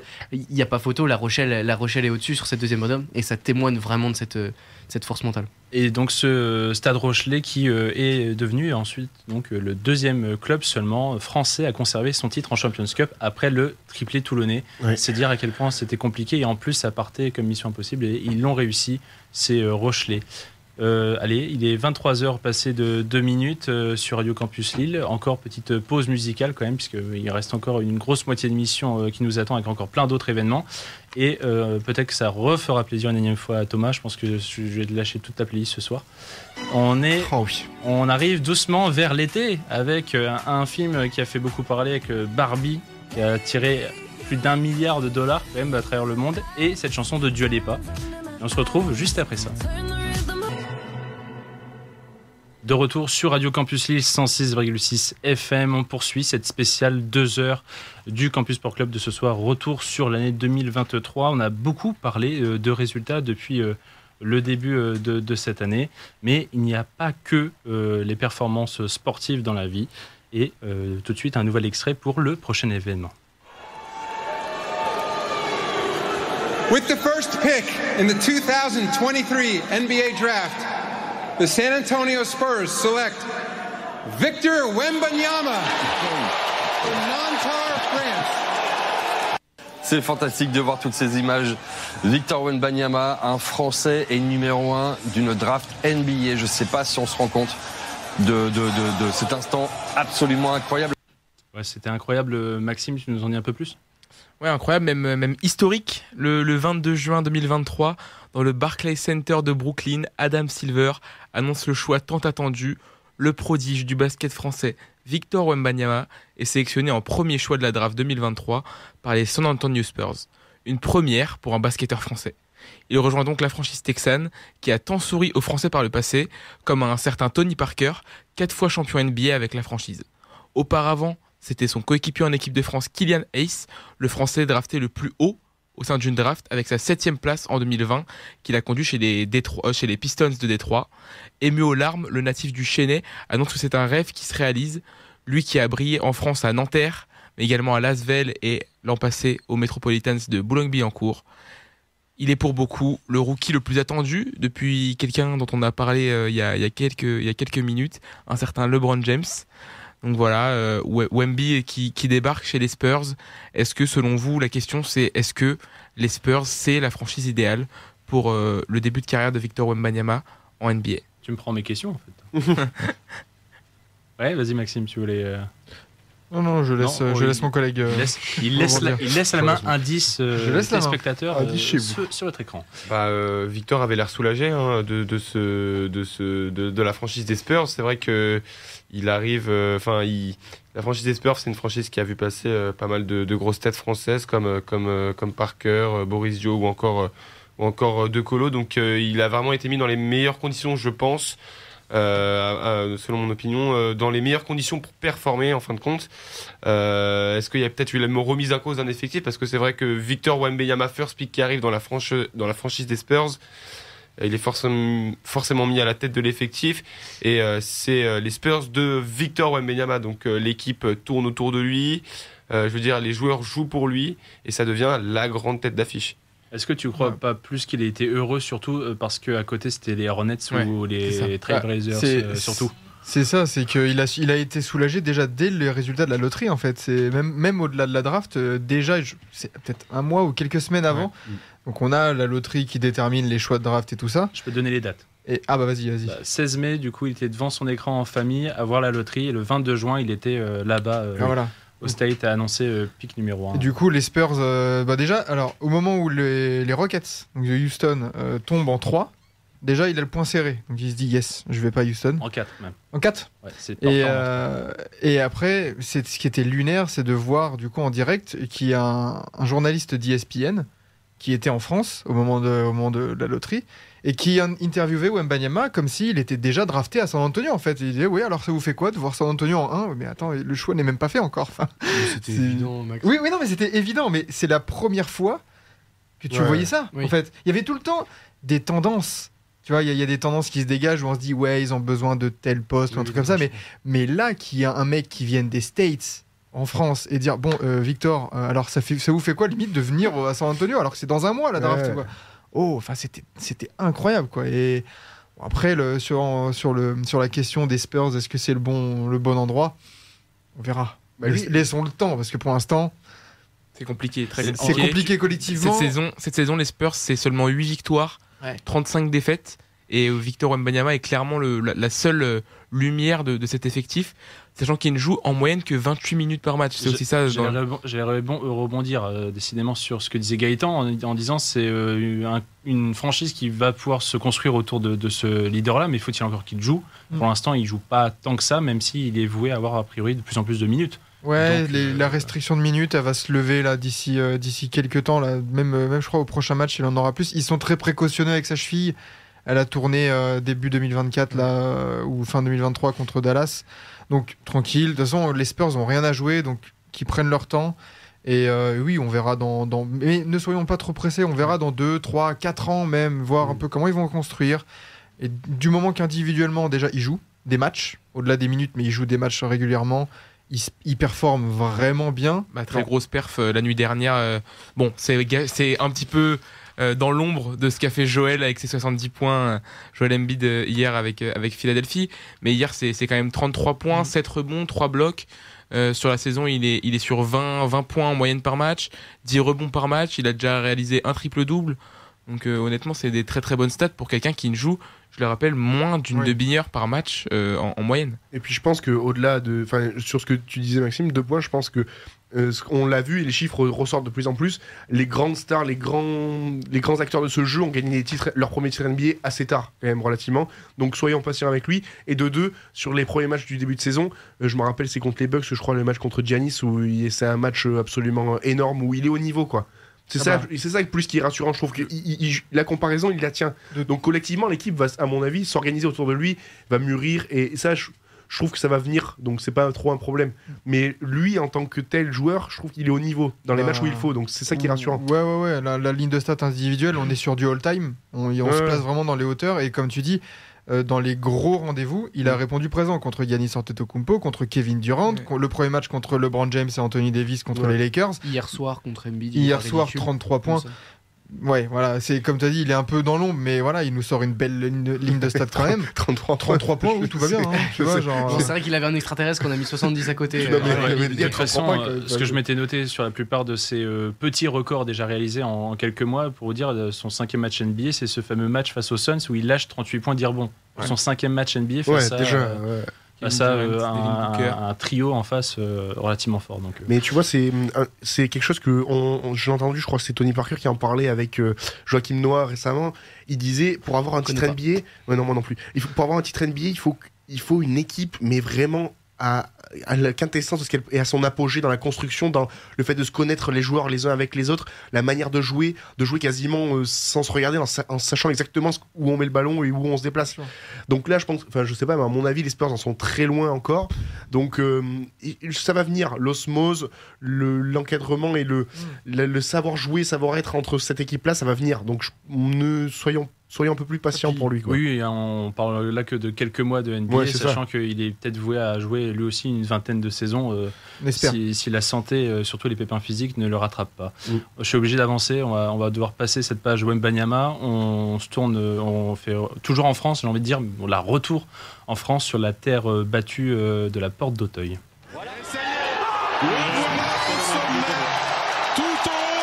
Novak Djokovic entre dans l'éternité, la postérité du tennis, au-delà même de ce sport incroyable qu'est le tennis. Il est entièrement installé sur son trône. Il siège désormais dans la légende du sport avec ce 23e Grand Chelem, record absolu. Quel moment d'histoire. Ça me fait mal de le dire, moi qui aime beaucoup Rafael Nadal, mais il est fort quand même, ce Djokovic. Ouais, ça me fait mal aussi de le dire, mais la dynastie de Novak Djokovic continue. Dimanche 11 juin 2023, le Serbe remporte son 3e Roland Garros face à Casper Ruud en 3-7, 7-6, 6-3, 7-5. Mais l'essentiel est ailleurs. Avec cette victoire, Nolé devient le seul recordman de l'histoire du tennis masculin de titres en Grand Chelem, avec 23 Grands Chelems. Aujourd'hui, il en est à 24, avec l'US Open qu'il a gagné en septembre dernier, et dépasse son rival de toujours, un certain Rafael Nadal. Au-delà du record, c'est la performance qui est bluffante. Alors qu'en fin de carrière, Federer ou Nadal accumulent les blessures et les pépins physiques, à 36 ans, le Serbe semble n'avoir jamais aussi bien joué de sa carrière. Passé pro en 2002, il vise désormais le record du nombre de grands chelems en carrière, détenu par Margaret Smith, courte avec 24 grands chelems. Un nouveau titre et le Serbe entrera un peu plus encore dans l'histoire du tennis, devenant le détenteur du plus grand nombre de grands chelems en carrière dans l'histoire. Alors peut-être qu'il fera tomber ce record dès dimanche à Melbourne, où il vient d'attendre les demi-finales, où il affrontera Yannick Sinner après-demain. Réponse à la fin de la semaine. Les autres records qu'il a battus en 2023, le nombre de titres en Master 1000, avec 40 titres dans cette compétition, avec ses 2 titres donc à Cincinnati et à Paris, et aussi le nombre de victoires au Masters, avec son 7e titre. Il devance Roger Federer. Qu'est-ce qu'on pense juste de l'année 2023, juste stratosphérique de Novak Djokovic? Et tu vas vraiment prendre toutes mes questions. Hein. Je m'étais noté où mettre cette saison 2023 malgré le fait qu'il gagne en âge, et où la mettre déjà dans sa carrière et dans l'histoire du tennis, qui est une saison à 4 finales du Grand Chelem et victoire sur les Masters. Relativement impressionnant. Il y en a un qui veut peut-être s'exprimer. Je sais pas si on est obligé à chaque fois maintenant de les citer les situer dans son palmarès et dans sa carrière, ces années, tellement elles se ressemblent. Enfin, c'est que là il va chercher encore ses multiples titres, mais il y a quand même toujours ce qui est, moi je les mettrais très très haut, parce que à son âge, il a une domination qui est vraiment vraiment à souligner. Physiquement, en fait, moi c'est surtout ça, c'est que physiquement il est encore au-dessus de tellement de joueurs, voire de tous les joueurs sur le circuit actuellement. Et voilà, 35 ans pour Djokovic, 36 ans. C'est ce qui peut peut-être placer cette année très très haut. Mais est-ce que j'ouvre le débat sur justement, est-ce que cette longévité d'un monstre comme Djokovic, comme l'ont pu être aussi au niveau de la longévité les Federer, les Nadal, est-ce que c'est pas inquiétant aussi sur le niveau global ou le manque de prise de pouvoir de cette jeune génération?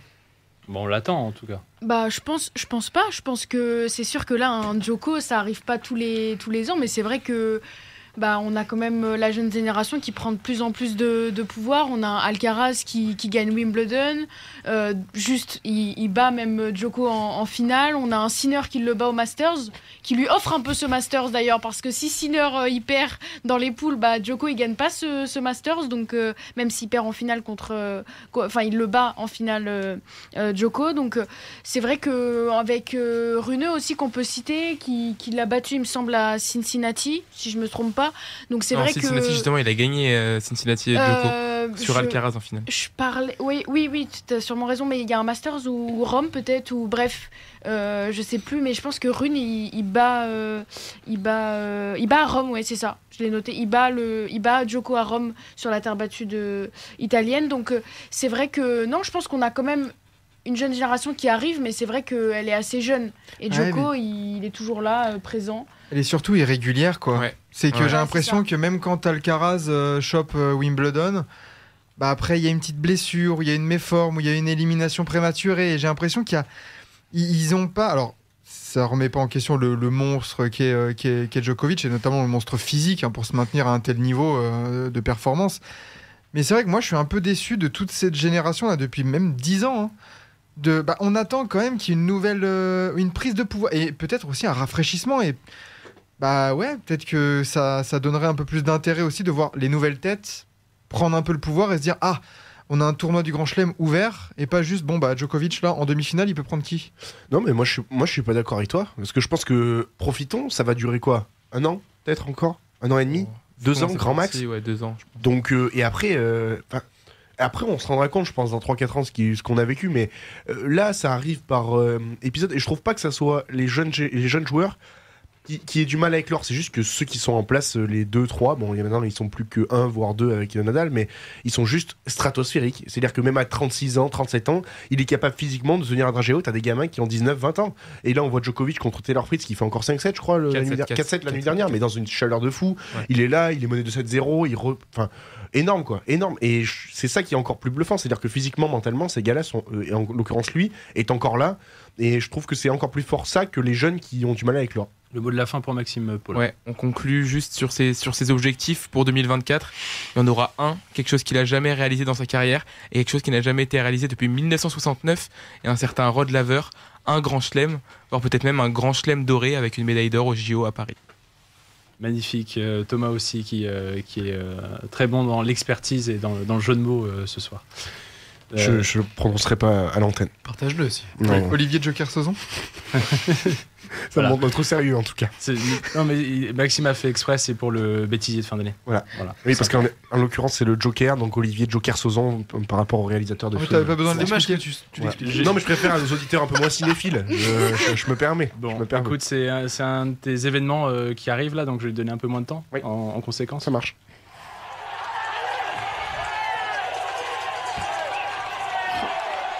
Ça fout les frissons. C'est du délire.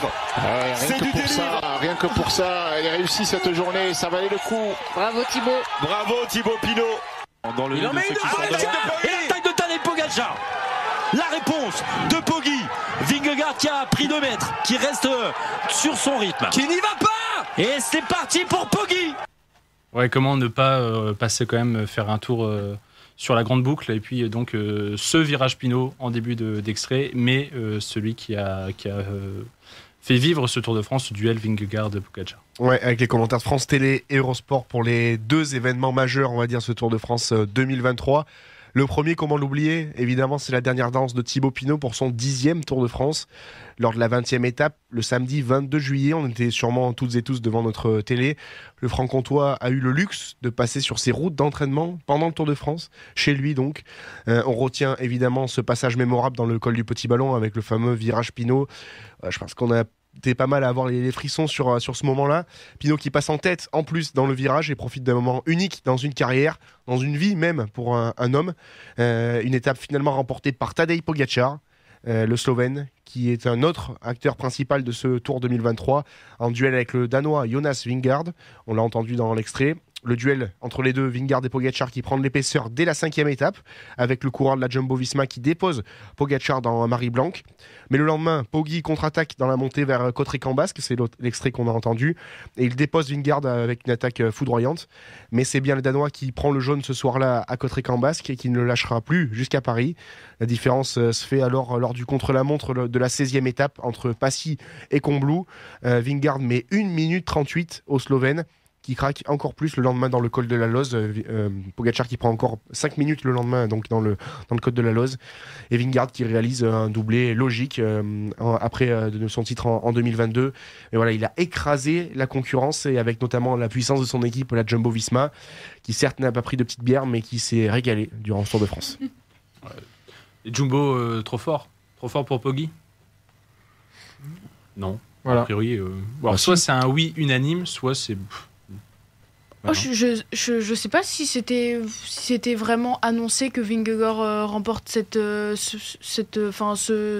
grande boucle, parce que on avait quand même un Pogačar certes qui avait eu un problème au poignet, mais qui avait quand même une équipe qui était renforcée par rapport à l'année d'avant. Il avait quand même un Maïka à son à son service. Et Maïka, c'est pas n'importe qui. Il a été il a été maillot à pois sur le Tour. Donc, je pense que c'était pas si gagné ça. Et d'ailleurs, on le voit bien parce que à la veille de la 15e étape, il y a toujours 10 secondes entre le premier et le deuxième. C'est du jamais vu sur cette grande boucle. Donc, je pense que ça lui a vraiment mis un coup de massue, c'est ce contre-la-montre là où tu dis il prend 1 minute 37 et ce fameux le lendemain I'm dead parce que je pense qu'il a pris plutôt un coup de massue mental là, sur ce contre-la-montre Pogačar et donc ça a scellé ça a scellé la suite de cette grande boucle, mais vraiment je pense qu'il y a quand même match et à voir là sur sur cette édition qui arrive. On sait que Pogačar va faire le doublé Giro Tour de France.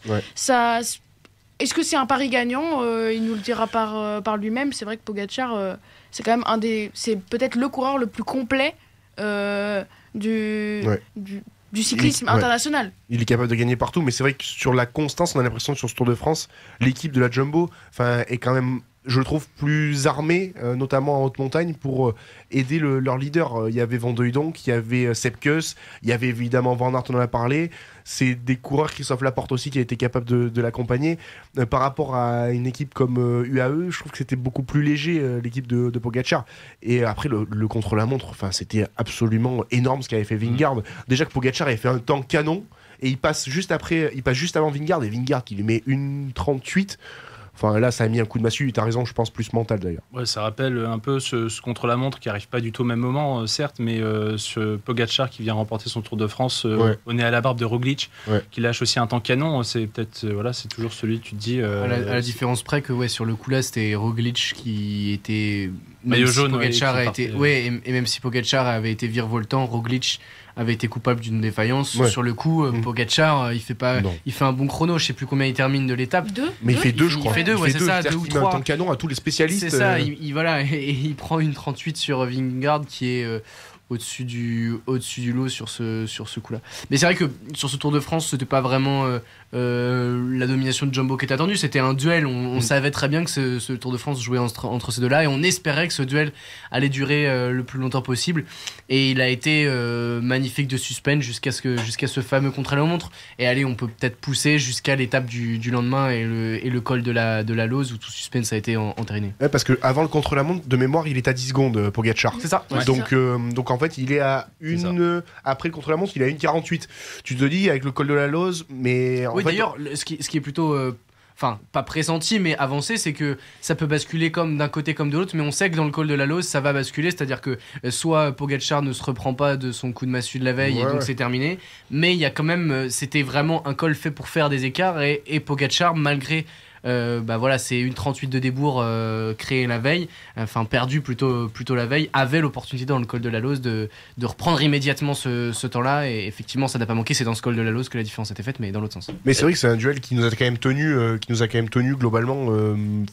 C'était intéressant aussi parce qu'il y a eu des performances des Français, il y a eu le passage aussi Pinot évidemment important. Mais voilà, c'est un duel qui nous a tenus. On espère que, pourquoi pas un troisième coureur pourrait se greffer peut-être dans cette lutte pour ce prochain Tour de France. Ça apporterait encore un peu plus de piment à tout ça. Ouais. Roglic, parti sous d'autres cieux. Mais on pense souvent à Remco qui va faire du coup son... Qui est attendu. Ça deviendra un candidat, on a je mis pense. Alaphilippe au placard pour mettre Remco dans la De Koenig. Donc c'est vrai que, à voir. Moi, je suis pas persuadée que Remco il est au même niveau que justement ces deux hommes-là. Parce que Remco, on sait qu'il est très très fort sur les classiques. Il peut être fort sur une Vuelta.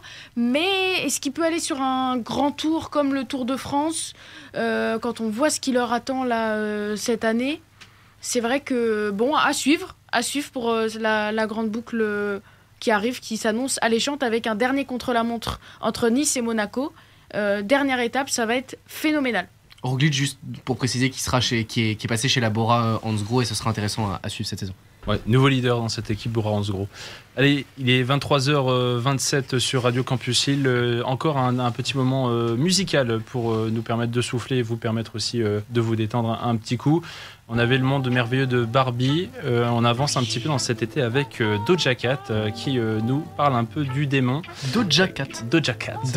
Avec Paint the Town Red. À la française.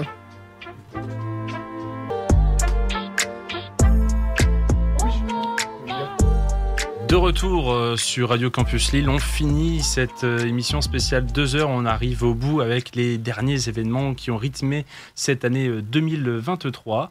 Et on va à nouveau changer de discipline, même celle-là, on n'en a pas encore parlé. On va aller faire un petit tour, un petit plongeon, si je puis dire. Le record du monde est derrière ses pieds. Il est en train d'aller chercher l'or et le record du monde. Mais la meilleure performance de tous les temps. Léon Marchand, impérial, au pays du soleil levant. Carson Foster est en train de boire la tasse et maintenant Léon Marchand fonce vers le 5e titre mondial. Léon Marchand pour l'histoire. Léon Marchand, champion du monde. Ouais, évidemment, qui d'autre que Léon Marchand pour faire la razzia à Fukuoka. Et 2023 restera l'année où Léon Marchand est devenu le nouvel empereur de la natation. Au Japon, c'était en juillet, précisément à l'occasion des mondiaux, tu l'as dit, de Fukuoka. 3 titres sur 200 mètres papillon, 200 mètres 4 nages et 400 mètres 4 nages avec un record du monde à la clé sur ce 404.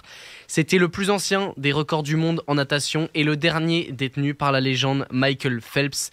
Vous avez peut-être en tête cette image de la passation de pouvoir entre l'Américain et son héritier français. Léon Marchand est devenu en juillet le nouveau patron de la natation mondiale et française. Il est désormais quintuple champion du monde après son doublé 200 et 400 mètres 4 nages de Budapest en 2022. 5 titres, c'est un titre de plus que Camille Lacour qui détenait le record côté français depuis ce début d'année. Un petit quiz, on n'en a pas encore eu sur cette émission. Messieurs, quel était le temps du record du monde sur 400 mètres 4 nages de Léon Marchand à Fukuoka? 3,52. Attends, excusez-moi, j'ai pas allumé tous les 400 mètres 4 nages, 3,52 quoi? Non, je me trompe avec le moi 200, j'ai tout noté, donc tu joues pas. Je crois que ça joue à 5 secondes avec le record de Félix. Ouais, bah oui, c'est pour ça. Il améliore de plus d'1 seconde le record de Michael Phelps qui datait de Pékin en 2008, qui était de 4 minutes 3 secondes et 84 centièmes. Bah, je dis 3,52. J'étais pas très loin. Bah, non, 4 minutes 3. Tu t'es payé sa pomme là alors qu'elle avait rien dit de bien. Ouais, j'étais à 8 secondes de ce que tu me dis. Non, mais 3,52, enfin, il n'y a pas de minutes, il n'y a pas de secondes, il n'y a pas de. Ah, 3 minutes 52, tout le monde comprend. Elle parlait pas en sac de sable là. Bah Non, mais il fallait les minutes. 4 minutes, 2 secondes et 50 centièmes. C'est le temps qu'a établi Léon Marchand sur ce 400 mètres 4 nages. Il fait la diff sur Carsten Foster, son principal concurrent, avec un monstrueux deuxième 50 brasses, sa grande spécialité. Il touche avec plus de 2 secondes d'avance sur le record de Phelps sur le virage brass crawl, c'est-à-dire le dernier changement de nage sur un 400 mètres 4 nages. C'était de toute façon, a priori, le bonhomme, quand même, je notais juste avant, qu'il soit au championnat de France où il fait 5 courses, 5 fois l'or pour se roder. On va dire que c'est le même homme qui est parti sur le circuit américain universitaire et qui fait encore des razzias, encore là en début d'année. Invaincu. 26 courses, 26 victoires. Et il gagne tout. Enfin, il a établi des records mondiaux, donc en petit bassin, en yard. Mais là, forcément, quand il s'attaque au grand, il confirme également. À noter que sur ces 3 titres, il s'est record mondial, comme tu l'as dit, battu donc sur le 400 mètres 4 nages, record d'Europe quand même, du 200 mètres 4 nages, et record de France sur le 200 mètres papillon. Plus que les médailles, en plus, c'est un homme à record. Et on ne sait toujours pas sur quelle course il va s'aligner à Paris. C'est ça qui est fort, parce que sur les derniers championnats du monde, il ne nage pas de brasse. Parce que calendrier aussi surchargé en natation, on sait que les courses s'enchaînent les mêmes journées, etc. Il faut choisir ses jours. Exactement. Qu'est-ce qu'il va privilégier à Paris? Est-ce qu'il va prendre le risque d'aller nager? On sait que sur les championnats de France, il a fait record de France du 200 en brasse. C'était à Rennes en mars ou février dernier. C'est ça, la nage, on l'a vu, que ce soit sur les individuels, sur les relais, c'est là où il fait les énormes différences sur la coulée et sur la brasse. C'est là où il détruit Foster sur le 204 nages et 404 nages. Est-ce qu'il va venir s'aligner sur la brasse pour Paris? On peut le sentir venir. Enfin, Bob Bowman, son coach américain, la légende américaine, sans confirmer aucune de ces informations, a laissé entendre sur plusieurs compétitions qu'à Paris, ça pourrait prendre, en termes de volume de course, une dimension supplémentaire dans le programme de Marchand, mais pour l'instant, on n'en sait rien. Et c'est même pas ses premières Olympiades, puisqu'on a presque oublié qu'il avait fait ses débuts à Tokyo, parce que ça a été compliqué, même sur ses différentes épreuves, parfois éliminé en demi-finale. Mais là, pour ses, on va dire, premiers véritables jeux de leader et de champion, on va dire, donc en titre mondial, on peut lui espérer, lui aussi, dans la natation, on peut lui espérer quand même plusieurs médailles. Oui. On les attend plus qu'on les espère. Hein. Ouais, on les attend, c'est ça. Et le problème, c'est ça, tu viens de dire, on les attend. Le problème, c'est ça, c'est comment il va gérer l'attente du public sur sa personnalité. On en fait beaucoup avec Kylian Mbappé, Dupont, Marchand, Wembanyama. Donc, on compare presque Marchand à Kylian Mbappé. C'est vrai que... comment il va gérer cette pression, alors qu'au championnat du monde, on l'attendait, mais sans plus que ça. On l'attendait, mais on ne pensait pas qu'il allait autant performer, en tout cas aux yeux du grand public. Là, vraiment, on a l'impression que si Marchand, il nous ramène pas 3 ou 4 breloques, c'est un hécatombe du côté français. Il était quand même double champion du monde à Budapest 1 an plus tôt. Il fait le doublé 204 de 404. Donc on attendait au moins qu'il fasse aussi bien sur ces deux distances, et il va chercher en plus le 200 papillon avec une course maîtrisée de bout en bout. Alors certes, il n'y avait pas le favori Christophe Milak, le Hongrois champion du monde en titre, mais il va dominer la course sans grand souci. Franchement, jusque-là, Léon Marchand, la pression... il a démontré que ça... mais on est en natation, je voulais pas faire le mauvais jeu de mots, merci Thomas de l'avoir fait. Mais honnêtement, il y a plusieurs athlètes sur lesquels je suis un peu inquiet à Paris en termes de gestion de pression, etc. Léon Marchand, c'est pas le premier que je mettrais dans la liste. Non, elle glisse sur lui, on a l'impression, la pression, mais oui, on compte beaucoup sur lui, c'est ce que tu disais, Eva. Il faut, mais ça fait partie de ces athlètes grâce auxquels on a besoin d'avoir des médailles. Sinon, je vois pas où est-ce qu'on peut en avoir d'autres. Évidemment, on aura les fameuses surprises ou les athlètes qui vont se révéler pendant les Jeux Olympiques, mais que ça soit en judo, que ce soit en natation, en athlète, on n'en aura pas beaucoup, peut-être en escrime quelques-unes, mais Léon Marchand, on compte énormément sur lui pour nous obtenir plusieurs médailles. Et titres surtout. Des titres. Parce que des médailles, on va en avoir. Je suis d'accord avec toi. Et je pense qu'à mon avis, il va tout mettre en œuvre, peut-être trop, mais c'est l'échéance de sa vie, là, en l'occurrence. Donc je pense qu'il va essayer de faire maximum, participer à toutes les compétitions et toutes les courses différentes, sur toutes les distances, même s'il y en a plusieurs par jour et tout ça, mais je pense qu'il va tout mettre en œuvre, à mon avis. Parce qu'on rappellera que par rapport aux conditions, on va dire, médailles, plus que le nombre de médailles qu'attend la France, c'est aussi un très beau classement, et donc ça sera les médailles d'or qui vont compter beaucoup. Allez, prochain événement, on va passer cette fois sur les greens. History at the Evian Championship was about Céline Boutier. Her heart has to be racing coming down the end of this championship. How sweet this win is. Historic. It's a major championship in France for Céline Boutier. Wow. What an incredible performance from Céline Boutier this week. And now you see the emotion that she's held in all week. Ouais, c'est une boutique avec ces extraits-là qui sortent du documentaire de la Fédération française de golf. Céline Boutier, La force intérieure, que tu as peut-être pu voir, Maxime, en tout cas. Ouais, très très bon documentaire, puisque oui, le nouveau visage du golf français est celui de Céline Boutier, après notamment Victor Dubuisson. Elle a fait de l'année 2023 du golf féminin et du golf mondial, même dans sa globalité, son année, en remportant notamment le Master d'Evian le 30 juillet 2023 avec un score final de -14. À domicile, la joueuse âgée de 29 ans décroche son premier titre du Grand Chelem, une première pour une Française depuis 2003, et le titre de Patricia Meunier-Lebouc à Chevron. Elle est également entrée dans l'histoire du tournoi en égalant l'écart le plus important du tournoi avec 6 coups d'avance sur sa dauphine. Une chinoise dont j'ai oublié le nom, je veux pas te dire de bêtises, donc voilà. Et la française se classe aujourd'hui à la 3e place au classement Rolex, le meilleur classement de l'histoire pour une joueuse française. Elle fait encore mieux puisque la semaine d'après son titre à Evian, elle va s'imposer en Écosse lors d'un des plus gros tournois hors Grand Chelem, ce qui la rapproche encore un petit peu plus de la première place au classement mondial. Et aujourd'hui, elle est toujours du coup à la 3e place du classement mondial, derrière 2 autres qui sont pour le moment intouchables pour elle. Mais voilà, vraiment une très très belle année pour le golf français en général, et notamment pour le golf féminin qui vraiment se développe en France aujourd'hui. C'est vraiment quelque chose, une activité sportive qui aujourd'hui d'un point de vue amateur et même d'un point de vue professionnel qui se spécialise de plus en plus. Et voilà le visage de Céline Boutier. Je ne sais pas si vous aviez eu l'occasion d'entendre parler d'elle, mis à part par le documentaire de l'équipe et de la FFG du coup. Ah bah moi pas du tout, je l'ai découvert honnêtement, je l'ai pas découvert quand elle a gagné son grand chelem parce que c'est complètement passé à côté, pourtant elle avait fait la une de l'équipe. J'ai découvert quand elle a été élue par l'équipe championne de l'année, athlète française de l'année devant des... Avec Léon Marchand, champion des champions. Et chez en para, Heidi Gauguin et Alexandre Léoté en cyclisme. Donc c'est vrai que oui, c'est assez... Du coup, je pense que ça va permettre aussi de mettre la discipline du golf au devant de la scène française. Ouais, gros coup de projecteur toujours, surtout quand on a une figure française. C'est ce qui manquait un petit peu, et encore plus, j'imagine, dans le golf féminin.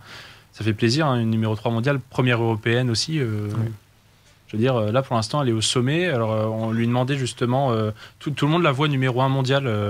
C'est peut-être s'avancer vite pour quelqu'un qui vient, on va dire, de gagner des titres cette année, mais en fait, sur cette dynamique-là, avec 4. Elle fait un peu une Caro Garcia. Ouais, c'est ça. Une Caro Garcia. Bon, j'espère que ça finira pas comme Caro Garcia 2023. C'est pas fini pour Caro Garcia. Attention, si, c'est fini pour Caro Garcia. Ne l'enterrez pas, notre Caro Garcia. C'est fini pour Caro Garcia. Mais voilà. Mais ouais, en tout cas, une très très bonne nouvelle pour le golf en général, le golf français, et encore plus du coup pour le golf féminin avec une grande championne qui est sûrement née cette année 2023. Super. Bon, écoutez, notre championne des championnes, c'est bien beau. Maintenant, on va attaquer quand même des chapitres un peu moins plaisants et glorieux de cette année 2023. Et on revient tout de suite sur les parquets de basket. Allez, 10 secondes pour aller chercher la victoire. L'équipe de France qui est menée de 2 points. Faute. Cette fois, gamin, mets-le. Sylvain Francisco. La France a perdu. L'équipe de France a perdu. Oh, c'est un drame. Ouais, ben voilà. C'est une tragédie. L'équipe de France est éliminée de la Coupe du Monde. On est éliminé. C'est terrible. Ouais, on parlait tout à l'heure de l'exploit Rochelet en rugby. Là, on va peut-être certainement parler de l'une des plus grosses désillusions de l'année pour cette équipe de France masculine de basket, vice-championne olympique à Tokyo quand même en titre, vice-championne de l'Eurobasket, médaillée de bronze en plus lors des 2 dernières éditions mondiales. Et là, toutes les attentes qui sont écroulées au bout de 2 matchs. Un doux rêve qui est parti en cauchemar avec une élimination donc dès la phase de poule. D'abord une fessée contre le Canada, on va peut-être pouvoir en parler, 95-65 pour entrer dans ce tournoi. Et puis ensuite cette défaite là que vous avez entendu à l'extrait au 2e match face à la Lettonie 88-86 qui a éliminé du coup de ce fait les Bleus qui finiront 18e du mondial. Et surtout toute cette rage notamment emmenée par un Nicolas Batum, capitaine de l'équipe de France, qui était assez mécontent en tout cas de cette performance et qui était très ému. Maxime, je te vois hocher de la tête dans le sens où tu es d'accord que ce soit une grosse désillusion ou que... C'était nul. C'était nul de A à Z. C'est que la France s'est vue trop belle. Les joueurs de l'équipe de France se sont vus bien trop beaux et ont pris la raclée prise contre l'équipe du Canada. Elle en était l'illustration parfaite. C'est qu'on a pris, on les a pris de haut et on s'est fait rouler dessus, mais de A à Z. On tient un tout petit peu début de match, mais alors à partir du moment où ils accélèrent un peu, on est sans réponse. Et puis des role-players aux stars, Nando De Colo, Evan Fournier, Rudy Gobert, même Batum, il peut être énervé, il n'y a aucun souci, mais il n'est pas irréprochable non plus. Vincent Collet, les problèmes de la fédération juste avant avec Marine Johannes, il n'y a rien qui allait en basket, et espérons qu'au JO ça soit un peu mieux, quoi. Je suis d'accord avec Maxime, on a manqué d'humilité, que ce soit vis-à-vis de nos adversaires, mais aussi en interne. Les individualités ont vraiment ressurgi, il n'y a aucun collectif qui s'est dessiné, et comme tu le dis, ça part de la fédération, mais c'est descendu, comme a pu le dire Nicolas Batum, mais ça partait aussi bien des joueurs que du staff de l'équipe de France. Belle remise en cause du statut de cette équipe de France-là à moins d'1 an des Jeux. C'est clair qu'à moins d'1 an des Jeux, ça fait peur. Après, il faut se dire aussi que les nouveaux joueurs de cette équipe ne sont pas là, et ça peut être un point positif comme un point négatif, parce que l'arrivée de Victor Wembanyama, de Bilal Koulibaly, qui vont sûrement intégrer ce groupe France pour les JO, ça va peut-être amener ce renouveau, mais d'un côté, ils n'ont pas d'expérience en équipe de France, ils savent pas ce que c'est des JO, ils savent pas ce que c'est qu'une Coupe du Monde, et quand on leur demandait d'être présents pour cette Coupe du Monde, et ben, ils ont préféré mettre en avant leur prépa pour la NBA plutôt que l'équipe de France. Oui, ce qui est normal, bien sûr, ce qui a été normal, mais voilà, ça va être à voir, cette adaptation de Wembanyama et Koulibaly. Et puis il nous faut un meneur. Il nous faut un meneur dans cette équipe de France. On l'a bien vu dans cette Coupe du Monde. Il n'y a personne qui a été capable de mettre la balle sous le bras à un moment donné et d'imposer un timing, ou en tout cas d'être capable d'imposer son rythme. Contre la Lettonie, on l'a bien vu, contre le Canada également, on se fait dans le déroulé du match, dans la maîtrise de la rencontre et dans le rythme qu'on doit imposer à ces équipes-là. On s'est fait manger, je rejoins ce que disait Maxime, incapable d'imposer notre vision du jeu et de l'évolution d'un match et de la physionomie. Donc il nous faut un meneur stable, un meneur ancré. Quid de Thomas Hurtel, mais on verra bien ce qu'il en est, mais en tout cas, mais faut instaurer la jeune génération là, c'est bon, les dinosaures. Ça aurait été un meneur capable, à mon avis, de jouer ce rôle-là. Après, il y en aura peut-être d'autres, mais là, j'en vois pas un qui peut émerger, en tout cas, qui peut pas émerger, qui peut être capable de jouer dans 7 mois. Il y aurait que Kylian Hayes, quoi, qui a le côté jeunesse. De France, c'est compliqué. Hein. En NBA, c'est compliqué. Après, en équipe de France, peut-être que avec le format FIBA, peut-être qu'il peut s'épanouir avec sa défense. Et au moins, il sait mettre en place une attaque. Au moins, il sait passer la balle.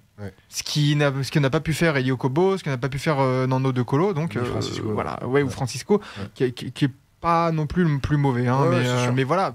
Il nous faut un titulaire, comme tu dis, à la main, il faut un chef d'orchestre. On avait Andrew Albissi, mais je sais pas, il joue toujours à Canarien. Il a été reconvoqué là.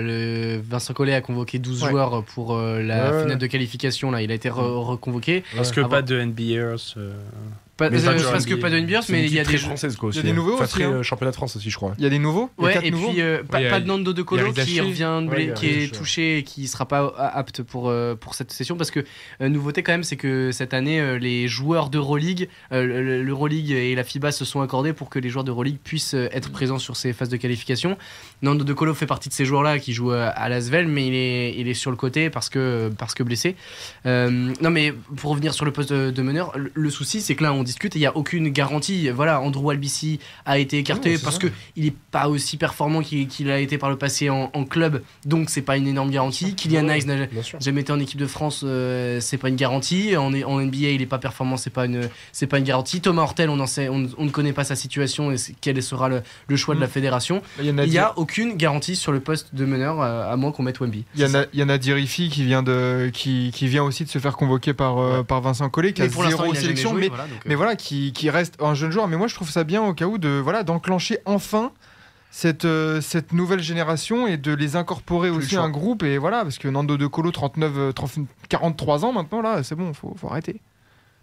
Allez, on est obligé d'arrêter, de couper un peu court, mais parce qu'il y a encore pas mal de choses à dire juste après, avec une nouvelle désillusion qui arrive dans un instant.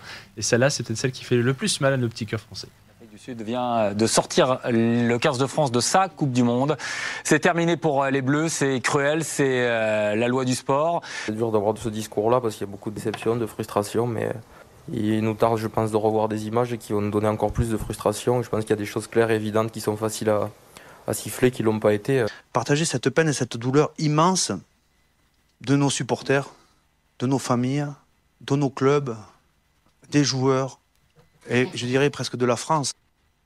Ouais, celle-là, celle certainement qui fait le plus mal, avec en plus cette défaite d'un tout petit point en quart de finale de notre Coupe du Monde.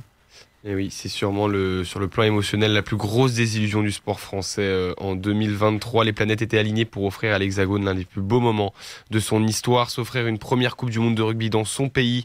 La fête aurait pu être si belle, mais derrière toute cette célébration, derrière le sans faute en phase de poule et derrière cette famille capable de soulever les montagnes, derrière tout conte de fait, un méchant, un briseur de rêves, les Springboks, l'Afrique du Sud élimine le 15 de France en quart de finale de sa Coupe du Monde, dans une rencontre haletante, stressante, angoissante, irrespirable. Le collectif emmené par Fabien Galté n'est pas venu à bout des Sud-Africains. Malgré les efforts de nos premières lignes, l'Afrique du Sud l'emporte 29-28 dans une atmosphère polémique. Une défaite plus que difficile à digérer pour un effectif qui faisait rêver depuis maintenant quelques années.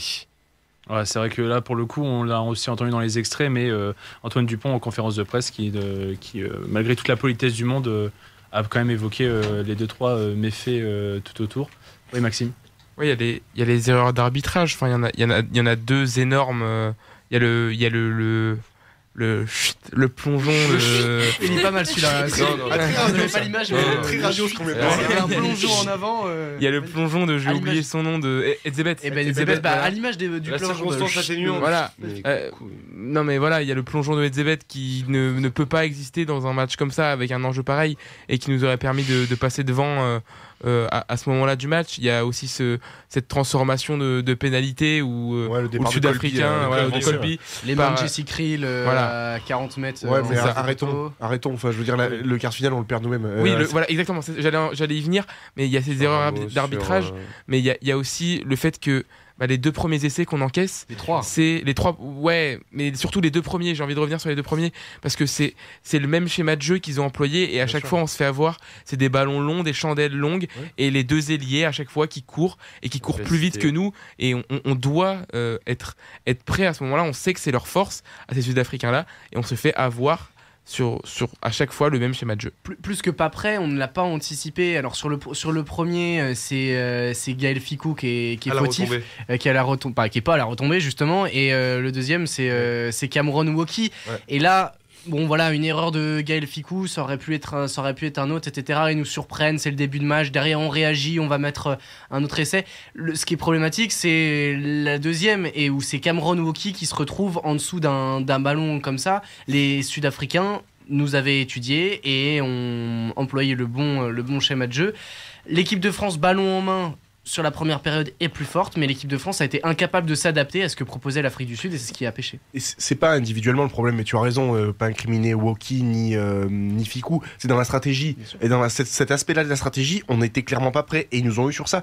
Et venant de pour Fabien Galtier, lui le maître de la stratégie qui planifie absolument tout avec sa fameuse flèche du temps qui devait normalement atterrir en 2023 avec la Coupe du Monde, là, force est de constater qu'il a pris une leçon de stratégie par Rassi Erasmus et les Sud-Africains. Donc forcément c'est plus ça qui était embêtant sur ce coup là, que si tu perds c'est un coup de dé sur la fin, dernière action et tout, mais là non, je trouvais que stratégiquement on s'était fait avoir et c'était encore plus dommageable. Ouais, c'est vrai qu'on s'était fait complètement avoir par les Sudaf. En plus, les Sudaf, ils ont vraiment bien joué. Franchement, ils ramènent Renak en pleine compétition, ils le ramènent dans la compétition, il leur manque un buteur. Et là, ils trouvent l'ouvreur qui revient un petit peu en sauveur. Et non, les Sudaf, qui nous ont complètement dépassés. On y a cru jusqu'aux dernières secondes quand même, parce que la dernière phase... 28-29, je sais plus si tu avais repris.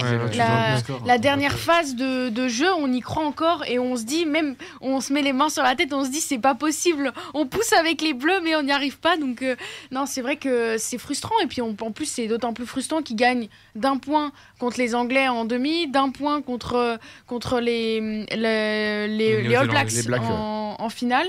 Donc c'est vrai que j'ai envie de dire que ce point, il n'y est pas pour... c'est pas que de la chance, mais quand même. Donc c'est vrai que c'est un peu de frustration. Alors, le critère chance, peut-être un peu compliqué d'appuyer là-dessus, même si on parle de toutes ces victoires d'1 point des Sud-Africains. Moi, j'ai aussi surtout relevé la plupart des grands cadres français blessés avant, pendant la compétition. Romain Ntama qui se fait les croisés juste avant, Paul Willemse qui est obligé d'être forfait juste avant, Cyril Baille qui démarre blessé mais qui revient quand même contre la Namibie, Julien Marchand qui sort de la 12e minute face à la Nouvelle-Zélande, ou encore Dupont qui se prend ce gros coup de bélier dans le crâne contre la Namibie. Pas trop verni, je trouve aussi là-dessus. Mais moi je trouve qu'on a su trouver quand même les doublures, en quelque sorte les joueurs qui pouvaient substituer à ces grosses absences. Quand tu me disais, quand on parle de Ntama, on se disait mais est-ce que ça va suffire? Et au final, c'était qui? C'est Jaminet, Jalibert. Putain, je confonds. Ouais. Jalibert, au final, je trouve qu'il a été super convaincant. Et pour rappuyer encore face à l'Afrique du Sud aussi, je trouve que l'apport du banc n'a pas été suffisant, contrairement au banc sud-africain qui a apporté de la fraîcheur. Et c'est aussi sur le défi physique qu'on n'a pas su répondre, surtout en seconde mi-temps. Alors même si forcément les solutions venaient pas de nos ailiers ou de Penaud, on a su trouver les solutions à l'image de Baye et de son magnifique doublé, et aussi peut-être l'imprécision de notre buteur malgré ses performances XXL en phase de poule. Ramos, il a été en quelque sorte imprécis sur ses tentatives lors de ce quart. Quart de finale. Et forcément, tout point est important quand on perd d'un point. Malheureusement. Bon, on vient d'évoquer ces 2 dernières déceptions. Il est 23h56 bientôt ici sur Radio Campus Lille. On attaque le dernier événement qui va être un peu rush. Mais on finit quand même par un bel événement. Et merci aux dames du handball français pour cela. On est dans la dernière minute, il y a toujours 3 buts d'avance pour les Bleus. Nora Murk, il y a Otavor, imposé, et le ballon récupéré, ça va être gagné. Elles ont été devant quasiment tout le temps. Elles s'imposent 31 à 28, comme il y a 6 ans face à la Norvège et comme il y a 6 ans dans un environnement largement norvégien. L'équipe de France, à nouveau, messieurs, dames, est championne du monde. Notre Hugo, là... Enfin, une belle victoire pour finir cette année. Le 3e sacre mondial des Bleus avec un E du handball titré au championnat du monde. C'était il y a un peu plus d'un mois à Herning du côté du Danemark. Après un parcours sans faute, 8 matchs, 8 victoires avec pour cerise sur le gâteau un affrontement final remporté 31-28 face aux grandes rivales norvégiennes, celles dont Olivier Crumble s'est tant inspiré pour créer ses armadas, lui qui a mené pour la 3e fois une équipe de France sur le toit du monde après 2003 et 2017. C'était donc en Norvège, puis au Danemark. Les Bleus ont été impeccables, dominatrices en maîtrise, à l'exception peut-être du match d'ouverture qu'elles ont l'habitude, ces filles-là, de bafouiller en grande compétition, mais qu'elles ont tout de même réussi à remporter. C'était face à l'Angola d'un but 30-29. Et puis en plus d'être un magnifique titre, c'est aussi une sacrée bonne nouvelle de les voir à ce niveau, cette équipe de France de hand. À 7 mois des Jeux, on a vraiment vu des grandes bleues. Le projet de reconstruction, renouvellement a pris à fond avec... Notamment, on l'a vu en finale, des jeunes comme Léna Granvaux, Atadou Sako, la gardienne, grandiose en deuxième mi-temps. Léna Granvaux, c'est 4 buts dans les 10 dernières minutes de la finale. Une génération qui a connu déjà un deuxième titre, je pense à Orlan Canor par exemple, mais aussi des joueuses qui sont là depuis un petit moment, Pauletta Fopa, Méline Nokandi. Et puis, cette génération qui n'est plus là, mais qui peut toujours postuler pour Paris. Je pense à Alison Pinault, Béatrice Edwige, Cléopâtre Darleux qui... a priori, pour Pinot notamment, ne seront pas là pour Paris, mais qui sont toujours dans ce groupe qui peut prétendre à une place à Paris. Voilà, on foisonne de solutions et tout le mérite revient à Olivier Crumbles qui a créé véritablement une équipe de France qui est la meilleure équipe du monde désormais devant la Norvège. L'avantage pour finir cette émission, c'est qu'on n'a pas grand-chose à dire sur ces Françaises qui ont fait une année, même 2023, parfaite. Que des victoires en préparation. Oui. Elles font le 9 sur 9 à ce mondial. Enfin, je veux dire, elles sont... 8 sur 8. 9 sur 9. 8,5, allez, 8,5. Allez, 8,5. Enfin, en tout cas, 9 sur 9. 9 sur 9. En tout cas, on se pose toujours la question pour ces équipes de France du renouvellement générationnel. Chez les garçons, ça a l'air de bien fonctionner. Ils vont être en demi-finale de l'Euro.